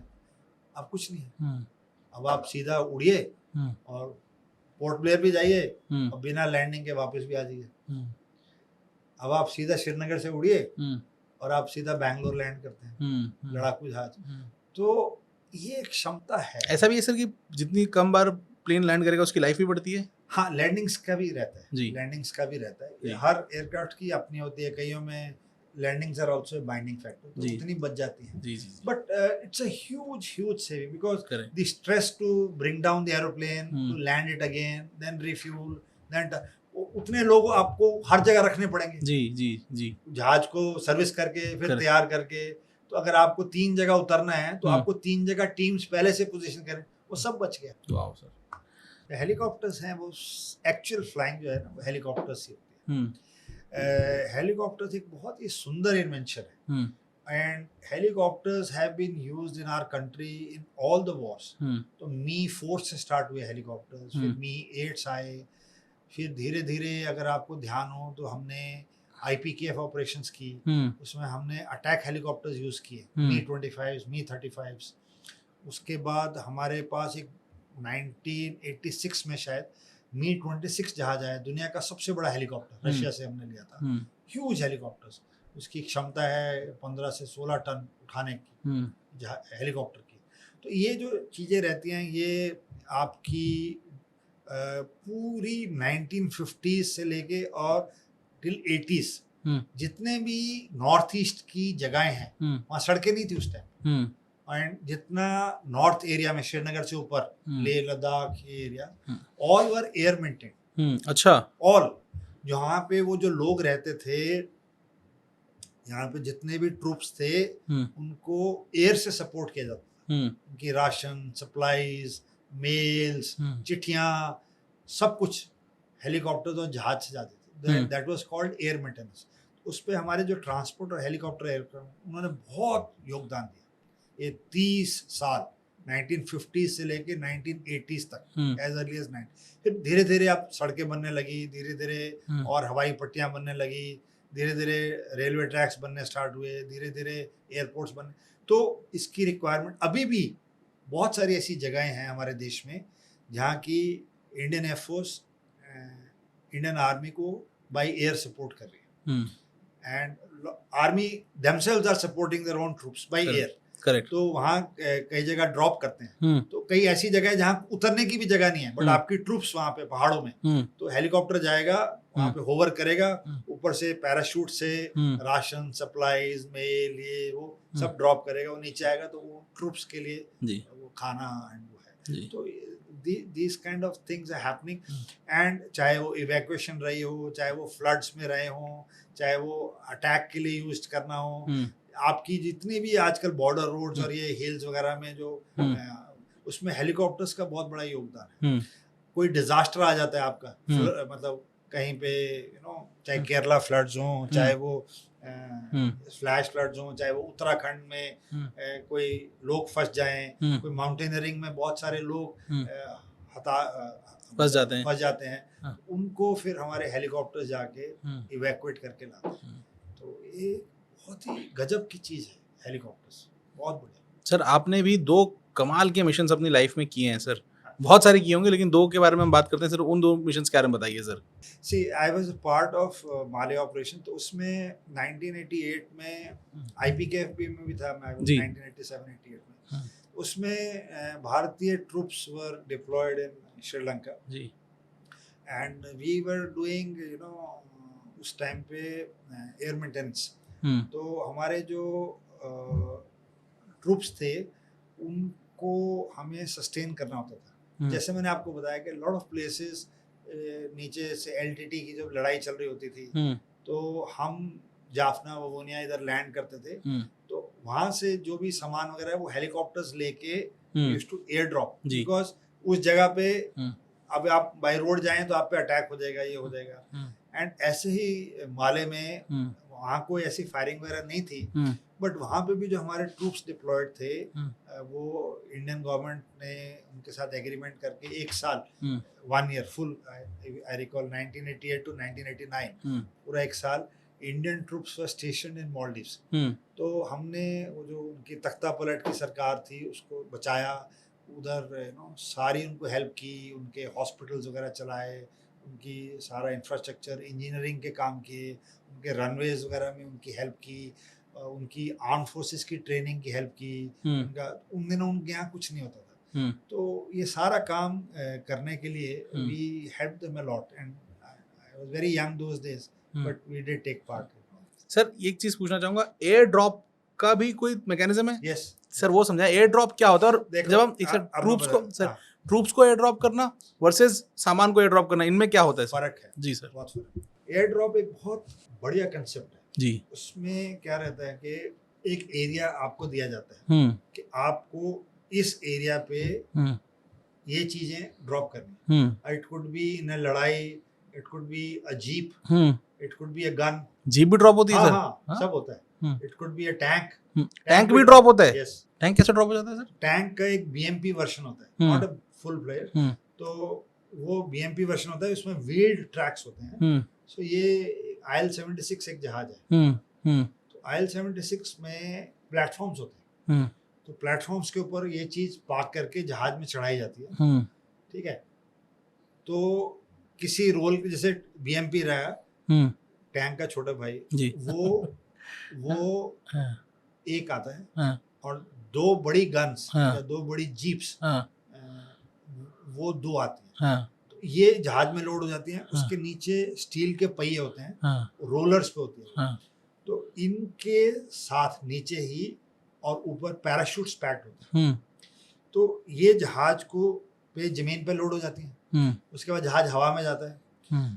अब जिस तरह की विंड है, अब जैसे हवा इस तरफ से आ रही है और मुझे यहाँ गिराना है अपनी चीज, तो मैं उसको यहाँ गिराऊंगा क्योंकि वो हवा उसको ऐसे लेके जाएगी।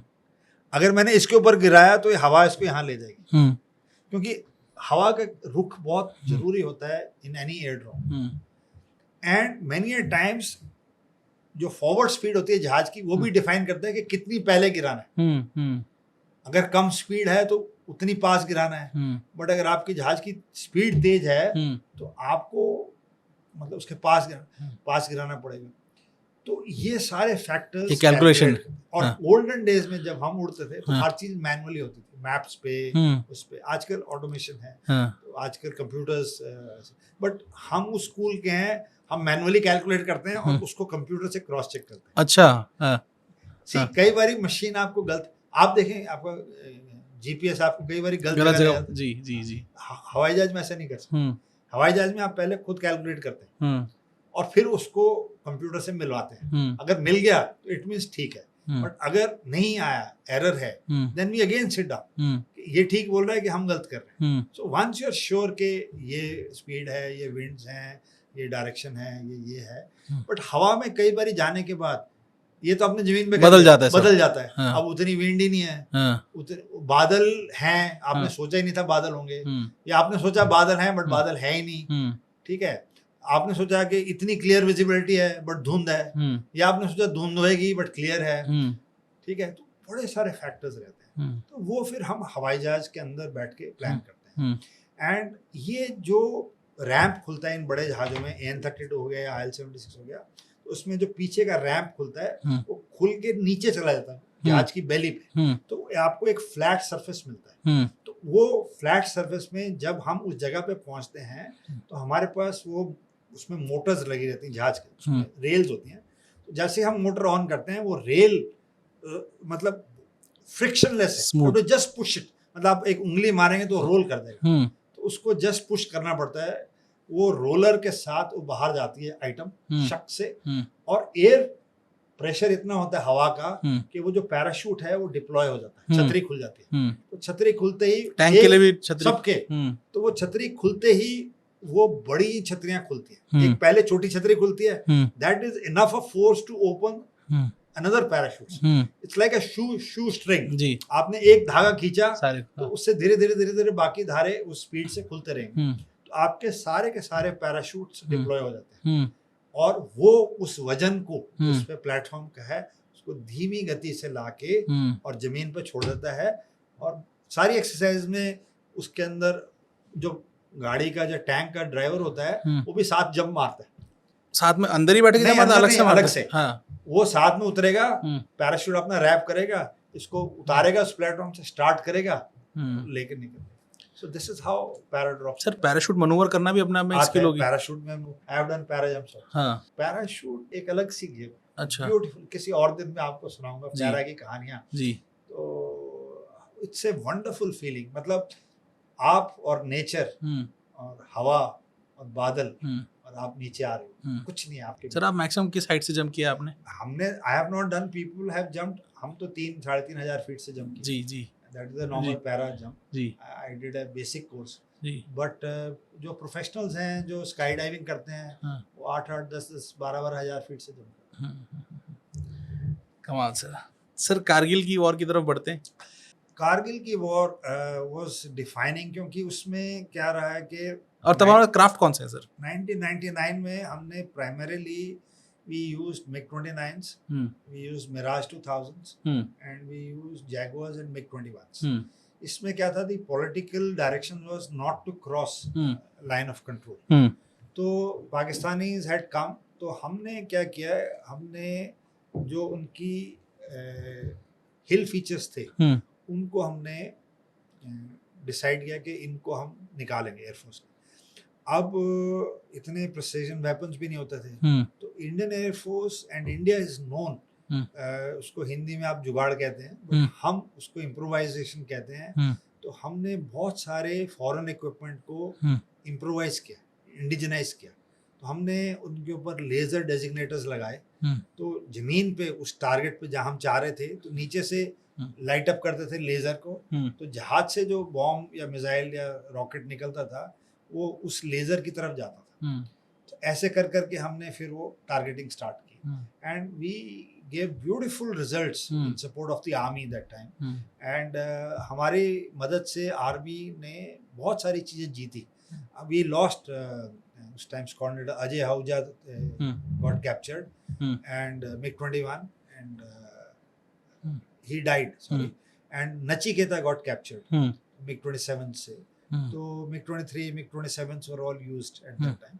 तो Nachiketa was a prisoner of war. So when he ejected, he went that side.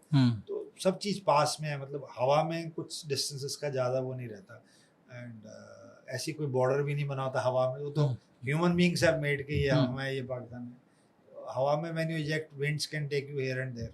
So parachute took him that side. So Kargil was a defining. It was, the operation was called Operation Safed Sagar, and we did wonderfully well. 99.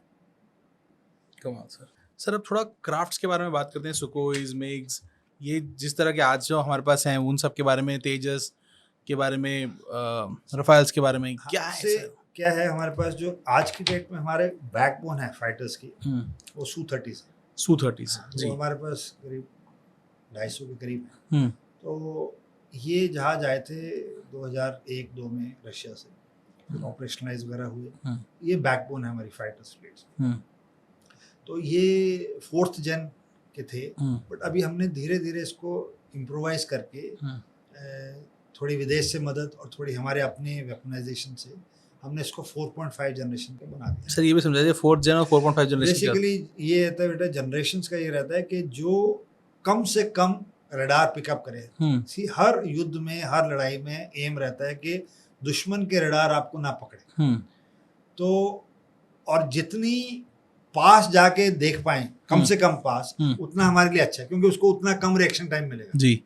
आप ना उसको हवा में दिखें, ना आपके radar में दिखाई दें, ना आपकी आवाज आनी चाहिए, एकॉस्टिक्स। तो हर तरफ से जो 5th जनरेशन है, आपने देखा होगा अभी ट्रिवेंड्रम में एक F-35 खड़ा रहा था कई दिन जी, और भारत को भी अमेरिका F-35 बेचने की कोशिश कर रहा है, पाकिस्तान को चाइना J-35 दे रहा है।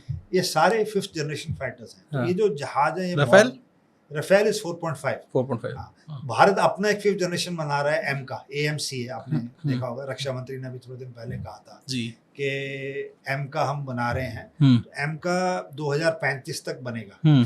तो ये जो जहाज हैं ये बहुत ही सोफिस्टिकेटेड हैं, इसके अंदर ये कम से कम पकड़े जाने चाहिए रडार। ये बेसिक सिंपल सरल भाषा में ये है। तो ये जो जहाज है हम उनको लैस कर रहे हैं मॉडर्न रडार से, मॉडर्न वेपन से, मॉडर्न मिसाइल्स एंड बॉम्ब से। तो भारत ने ब्रह्मोस जो मिसाइल बनाई है जी, उसने बहुत गजब काम किया अभी ऑप्शन 2। तो ब्रह्मोस आपके व्यूअर्स के लिए और आपकी जानकारी के लिए ब्रह्मपुत्र और मॉस्को नदी के नाम से बनाया है जी। तो मैं 2 लोगों को जो इस दुनिया में नहीं है उनको भारत के श्रेय देना चाहता हूँ, जो हमने ऑप सिंदूर में जो हासिल किया है उसमें उनका बहुत बड़ा योगदान है। एक है डॉक्टर APJ अब्दुल कलाम साहब, उन्होंने ब्रह्मोस मिसाइल का वो किया था, और उन्होंने आकाश का प्रोजेक्ट हेड किया था, बोथ आकाश मिसाइल एंड आकाश तीर एयर डिफेंस। एंड दूसरे हैं मनोहर पारिकर। पारिकर सर जी। तो उन्होंने रफेल के लिए लड़ा और उन्होंने S-400 के लिए लड़ा पार्लियामेंट। आज S-400, तो आज S-400 ने हमें बचाया जी, और रफेल ने हमारे लिए काम किया। तो यही मैं हर एक से कहता हूँ कि आपके पास दूरदृष्टिता होनी चाहिए। विजन अगर होनी आज हम 2025 में बात कर रहे हैं, तो हमें 2050 की प्लानिंग करनी चाहिए या 2045 की प्लानिंग कि 2045 में हमारे को क्वांटम चाहिए होगा, हमारे को आर्टिफिशियल, हमारे को रोबोटिक्स चाहिए होंगी, हमारे को स्पेस एप्लीकेशन की सारी चीजें चाहिए होंगी। आज हम मतलब वो चीजों पे इन्वेस्ट करेंगे तभी जाके वहां से जाके क्षमता आएगी।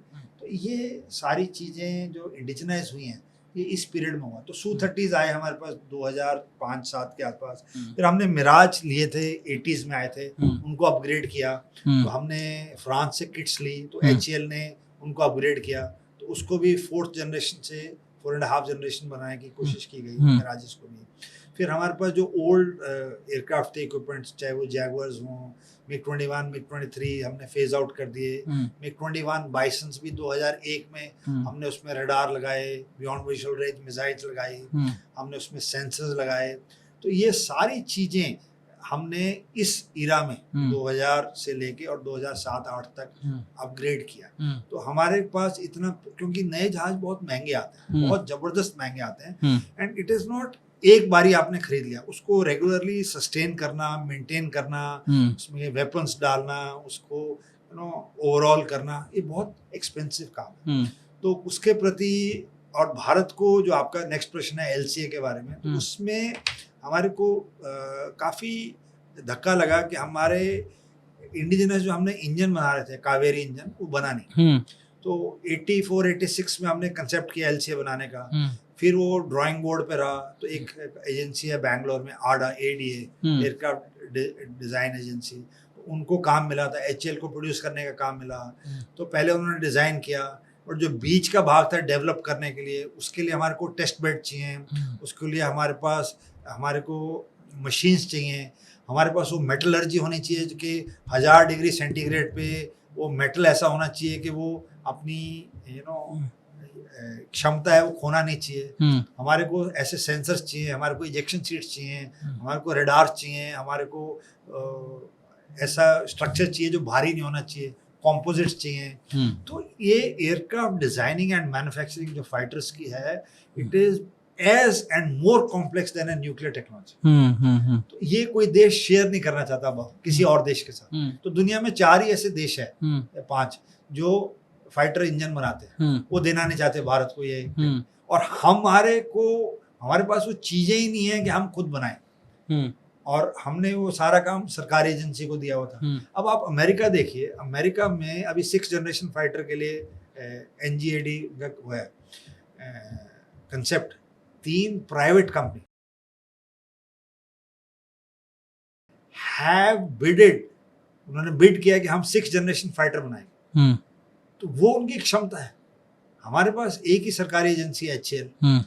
अब जब तक भारत का अपना इकोसिस्टम प्राइवेट प्लेयर्स का नहीं बनता है, हम एक मेजर एयर पावर नहीं बन सकते, क्योंकि हमारे को ये कटिंग एज वाली चीजें बहुत जरूरी हैं बनाना।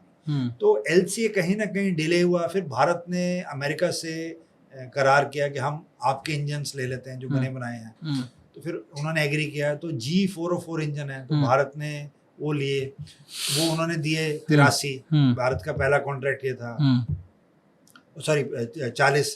तो पहले उन्होंने 40 जहाज किया, तो हमने 40 डिमांड किया, तो उन्होंने बोला ठीक है। तो इंडिया ने 40 जहाज लिए। अब हमने नेक्स्ट 83 का कॉन्ट्रैक्ट किया है, और वो हमने डिले कर दिया। अब उनकी G की प्रोडक्शन बंद हो गई, अब उन्होंने रिवाइव की है, बट अब जियोपॉलिटिकल रीजंस भी हैं, उनकी अपनी सप्लाई चेन मैनेजमेंट के इश्यूज हैं। तो वो जहाज अब इंजन्स बन के नहीं आ रहे टाइम से। तो पिछले 2024-25 फाइनेंशियल ईयर में हमें 12 इंजन मिलने थे अमेरिका से, एक ही आया।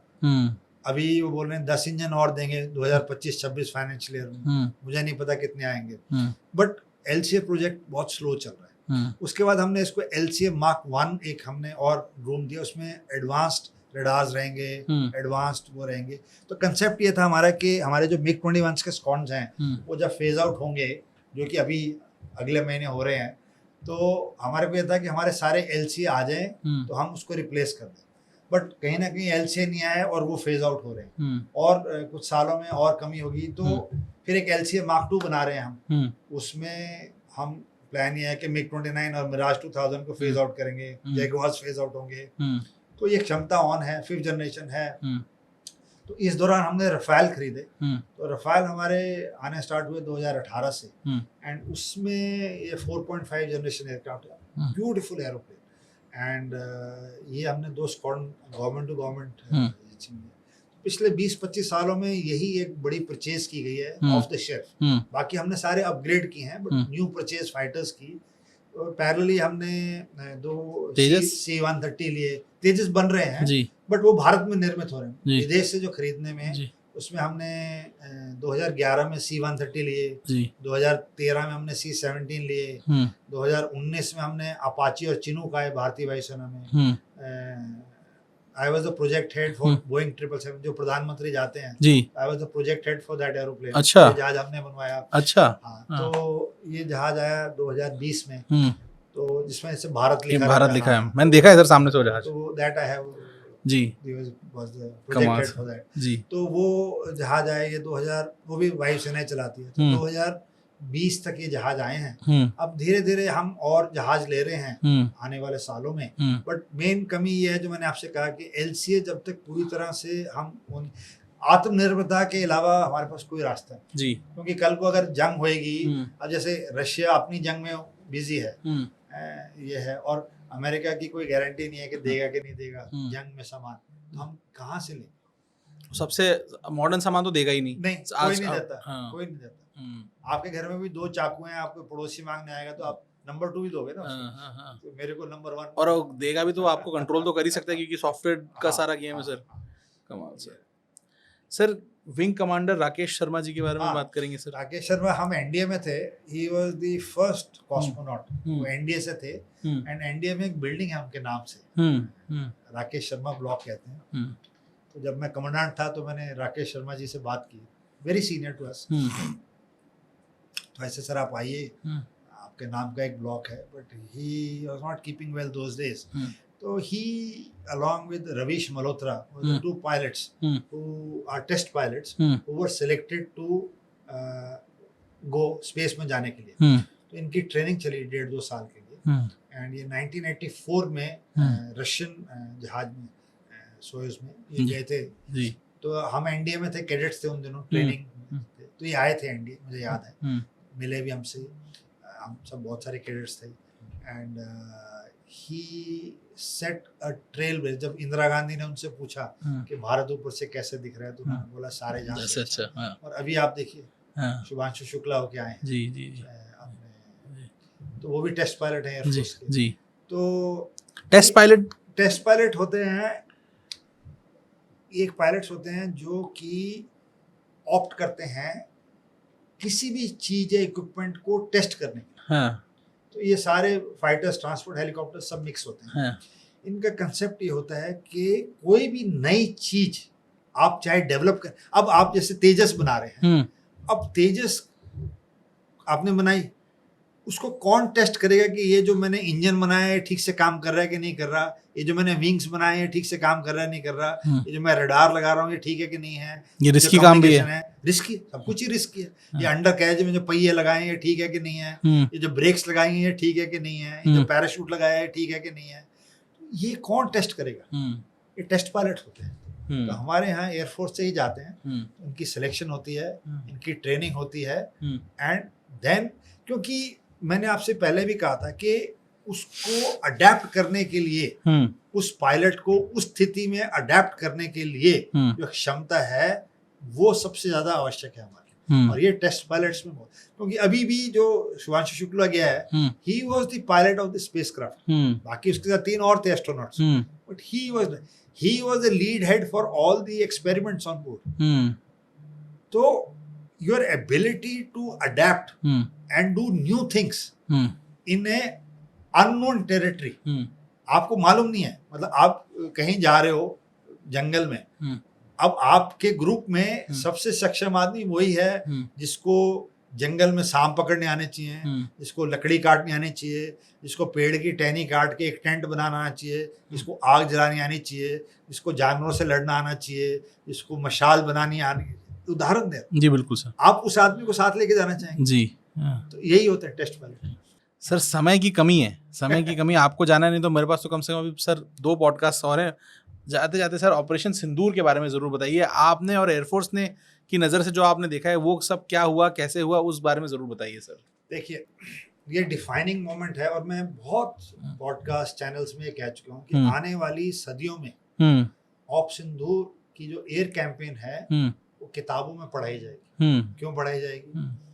अब 22 अप्रैल को पहलगाम में इंसिडेंट हुआ, वो पाकिस्तान से आए टेररिस्ट ने हमारे लोगों को मारा, तो भारत ने निर्णय लिया कि इनको हमने उरी भी किया 2016 में, हमने बालाकोट भी किया 2019 में, but that was against specific targets जिन्होंने जैसे मोहम्मद, लश्कर तैयबा, जो भी इनकी एजेंसी है उनको हमने टारगेट किया। बट इस बार जब अटैक हुआ तो उन्होंने धर्म के नाम पे किया, तो प्रधानमंत्री ने यह बोला कि जिन्होंने किया वो भी और जो इनके आका हैं उनको भी नहीं बख्शा जाएगा। So the message was very clear. अब कई चैनल्स में जब गया 2000 अप्रैल 22 के बाद कि सब हम अटैक क्यों नहीं कर रहे, इतने दिन हो गए, हमने चूड़ियाँ पहनी हुई हैं, हमने फलाना किया हुआ है, हमने तो उरी इतने दिन में कर दिया, हमने बालाकोट, हम क्यों नहीं अटैक कर रहे। तो प्रोवोकेशन भी थी, थोड़ा मीडिया दबाव भी डाल रहा था, बट लड़ाई ऐसे नहीं लड़ी जाती। लड़ाई is like a game of chess. तो आपको एक चाल चली तो आपके पास 3 ऑप्शन हैं, बट जब तक आपकी 5वीं चाल चली आपके पास 15 ऑप्शन हैं, और जब तक आप अगले साथी ने 20वीं चाल चली है आपके पास पूरा फील्ड खुला हुआ है। तो उस टाइम पे इसको हम एस्केलेटरी लैडर बोलते हैं लड़ाई में। तो आपको एस्केलेशन मैट्रिक्स में उस लैडर तक कहाँ तक लेके जाता है एनिमी, आपको प्रिपेयर करना पड़ता है। तो ये लड़ाई शुरू करना आसान है, बंद करना बहुत मुश्किल है। आपने देखा होगा रशिया यूक्रेन नहीं हो रही सर, इजराइल हमास देख लीजिए, नहीं हो रही बंद। इसीलिए भारत ने निर्णय लिया कि 4 दिन में हमने बंद की। एक स्ट्रेटेजिक रीजन है, इट इज नॉट दैट, क्योंकि इसका कोई अंत ही नहीं है, अनंत है, ये चलती रह सकती है लड़ाई, एंड उससे कुछ नहीं है। और दुनिया तो चाहेगी कि होती रहेगी, उनके हथियार बिकेंगे। तो जो बेचने वाले हथियार उनका तो धंधा ही है कि दुनिया कुछ नहीं होगा तो थाईलैंड कंबोडिया को लड़ा देंगे। तो सिंदूर में पहले भारत ने जब 7 मई को अटैक किया तो हमने सिर्फ 9 टेररिस्ट टारगेट्स को हिट किया। तो हमारा मैसेज ये था पाकिस्तान को कि साहब आपने ये टेररिस्ट आए थे तो हमने इनके जो हेडक्वार्टर्स हैं, आकाश हैं, उनको निकाल दिया। एंड अगर आपने देखा हो तो प्रिसाइज टारगेटिंग थी, इट वाज डोम के बीच में से गया, हमने आसपास की कोई बिल्डिंग को कोई सिविलियन नहीं मरे, कोई नुकसान नहीं हुआ, सिर्फ specific precise weaponry target. But हमारे यहाँ कोई टेररिस्ट कैंप्स नहीं है, तो उन्होंने अब जो रिटेलिएट किया तो उन्होंने हमारे रनवेज पे, हमारे डिफेंस एस्टैब्लिशमेंट पे, एयरफील्ड्स पे, आर्मी यूनिट्स पे, मंदिरों पे, गुरुद्वारों पे इन्होंने शेलिंग स्टार्ट कर दी। फिर वो पूरी जैसे हमास टैक्टिक्स है, टर्की से आए ड्रोन्स शुरू हो गए, तो उन्होंने 8 और 9 की पूरी रात मिसाइल्स फायर की, ड्रोन्स फायर किए, क्योंकि भारत में ही निर्मित हमारे रडार्स, और उन्होंने बहुत हद तक उसको नाकाम किया। तो और परेशान हुए, हताश हुए, तो उन्होंने अपनी मिसाइल्स फायर की, फतेह जो भी है वो भी हमने निकाला। तो हमारे यहाँ कुछ नुकसान नहीं हुआ, नथिंग है, तो बौखला गए। But turning point in my appreciation मेरे समझ से ये है कि जब हमने 10 की सुबह को उनके 11 हवाई अड्डे निकाले, तो ये पहली बारी है कि भारत ने प्रीएम्प्टिव स्ट्राइक किया। हमने प्रीएम्प्टिव स्ट्राइक किया, हम जनरली रिएक्टिव किए सारी वॉर्स, इस टाइम प्रीएम्प्टिव किया। तो उनके सारे रडार सेंटर्स, उनके यूएवी सेंटर्स, उनके F-16 के सेंटर्स, उनके न्यूक्लियर हब्स, उनके कमांड एंड कंट्रोल स्ट्रक्चर, चाहे जकोबाबाद हो, चाहे बुलारी हो, चाहे स्कार्दू हो, चाहे चूनिया के रडार हो। And turning point in my opinion was Noor Khan. Hmm तो नूर खान का रावलपिंडी है, तो वहाँ के जो हमने इनका कमांड एंड कंट्रोल सेंटर निकाला, वहाँ पे पाकिस्तानी एयरफोर्स की एकेडमी है, वहाँ के साथ में इनका जनरल हेडक्वार्टर्स है, वहीं के पास में इनका काहूता न्यूक्लियर रिएक्टर है, वहीं पे इनके वीवीआईपी जहाज हैं, वहीं पे इनके C-130 हैं, वहीं इनके अवैक्स हैं, वहीं एयर टू एयर रिफ्यूलर्स हैं, वहीं इनका अंडरग्राउंड बंकर्स हैं। जब वो चीज़ें हिट हुई, उनका सारा निकल गया, तो उनके डीजीएमओ ने हमारे यहाँ फ़ोन किया कि साहब रोक दीजिए। तो फिर भारत ने निर्णय लिया और फिर 10 मई को हमने ऑपरेशन सीज की। बट 4 दिन के अंदर जो हमने उनका रहीम यार खान एयरफील्ड डिस्ट्रॉय किया है 10 मई को, वो आज तक लाइन पे नहीं आया, आज तक लाइन पे नहीं आया। 19 फुट का गड्ढा था, और आज ही मैं सुबह देख रहा था, उन्होंने पाकिस्तानी एयरफोर्स ने उसको 15 अगस्त तक का टाइम दिया है रिपेयर के लिए। अच्छा। तो मई कब गया, अगस्त कब आया, अभी तक वो रनवे रिपेयर नहीं हुआ। तो उस दिन प्रधानमंत्री ने भी कहा था कि अभी तक उनकी बहुत सारी चीजें आईसीयू में है। कमाल सर। सर एक लास्ट कहानी मैं आपसे और पूछ लेता हूँ जाते जाते, लालच मेरा बहुत है सर। कैप्टन अभिनंदन की कहानी। हाँ, कैप्टन अभिनंदन अभी ग्रुप कैप्टन है, उस टाइम विंग कमांडर अभिनंदन जी, विंग थे। कमांडर तो जी। ये कहानी है 2019 की। तो जब हमने बालाकोट किया फरवरी के महीने में, तो हमने उनके टेररिस्ट कैंप को उतारा, तो उन्होंने एक ऑपरेशन लॉन्च की रिटर्न में, उसको ऑपरेशन स्विफ्ट रिटॉर्ट उन्होंने नाम दिया। उनके जहाज इंडिया आए बॉर्डर पे और उन्होंने फायरिंग वगैरह की। तो ये अभिनंदन कैप में था, ORP पे था जी। तो ये एयरबॉर्न हो गया MiG-21 के साथ। तो वहाँ पे डॉग फाइट हुई F-16 के साथ। तो अभिनंदन शॉट डाउन वन F-16। तो दुनिया में पहली बार ही हुआ कि एक advanced American aircraft has been shot down by Russian primitive aircraft 60-70s का है। तो एयर टू एयर कॉम्बैट में उसको मार दिया। तो उनका पायलट इजेक्ट किया, ये भी इजेक्ट किया। बट मैंने जैसे आपको बोला कि बॉर्डर पे ना पता नहीं रहता, तो ये पाकिस्तान साइड में लैंड किया, तो उसको जब्त कर लिया। तो पाकिस्तान ने आज तक एक्नॉलेज नहीं किया कि उनका F-16 गिरा है। अच्छा, नहीं एक्नॉलेज किया। और उन्होंने हमारी साइड AMRAAM एक मिसाइल होती है, वो फायर की, एयर टू एयर मिसाइल। वो as per American agreement fire नहीं करनी चाहिए। It was only given to Pakistan for self defence, offensive role के लिए नहीं दी गई। बट उन्होंने गुस्से में हमारे पे फायर की। तो हम इंडिया ने 2019 में, अगर आप जाए, आपके व्यूअर्स जाएं तो गूगल कीजिए, तो पार्लियामेंट साउथ ब्लॉक के आगे हमने वो दिखाई कि this is American made missile called AMRAAM, this is हमारे यहाँ से इसका शेल मिला है, ये बैंड है उन्होंने, तो ये क्यों है, और आपका ये डिस्क्रिप्शन है, ये है, आपका पायलट इजेक्ट किया और आपका जहाज शूट डाउन हुआ। दोनों चीज़ उन्होंने बोला हम पता करके बताएंगे। 6 साल बीत के आज तक तो कुछ नहीं बताया। तो वो कभी नहीं चाहेंगे कि उनकी जो वेस्टर्न इक्विपमेंट है वो बैड लाइट में, और यही सिंदूर में भी हुआ। तो Abhinandan hero, he shot down, he got a Vir Chakra for that, and then with government's pressure within a day he was released and he came back. कमाल सर। एक पॉडकास्ट तो बहुत कम पड़ गया, तकरीबन 2 घंटे का पॉडकास्ट रिकॉर्ड हो गया। आपको सर जाते जाते बहुत बहुत धन्यवाद देना चाहूँगा जेके सुपर पॉडकास्ट पे आने के लिए, आपकी सर्विस जो आपने नेशन के लिए की है। क्या कमाल का पॉडकास्ट सर। हमने एयरफोर्स के बारे में, जहाज़ उड़ाने के बारे में, जहाज़ के बारे में, चीज़ों के बारे में इस डिटेल में कभी सोचा नहीं, जाना नहीं। हम तो बस एयरफोर्स जानते हैं, लड़ाकू विमान जानते हैं, लेकिन इससे ज़्यादा डिटेल में कॉमन बहुत सारे लोग नहीं जानते होंगे। आपकी वजह से सर आज हमारे तक ये नॉलेज। मैं चाहता हूँ आपके थ्रू, आपके व्यूअर्स के थ्रू, बहुत ही अच्छी सर्विस है जी आर्म फोर्सेस, एंड बहुत ही अच्छी सर्विस है एयरफोर्स जी।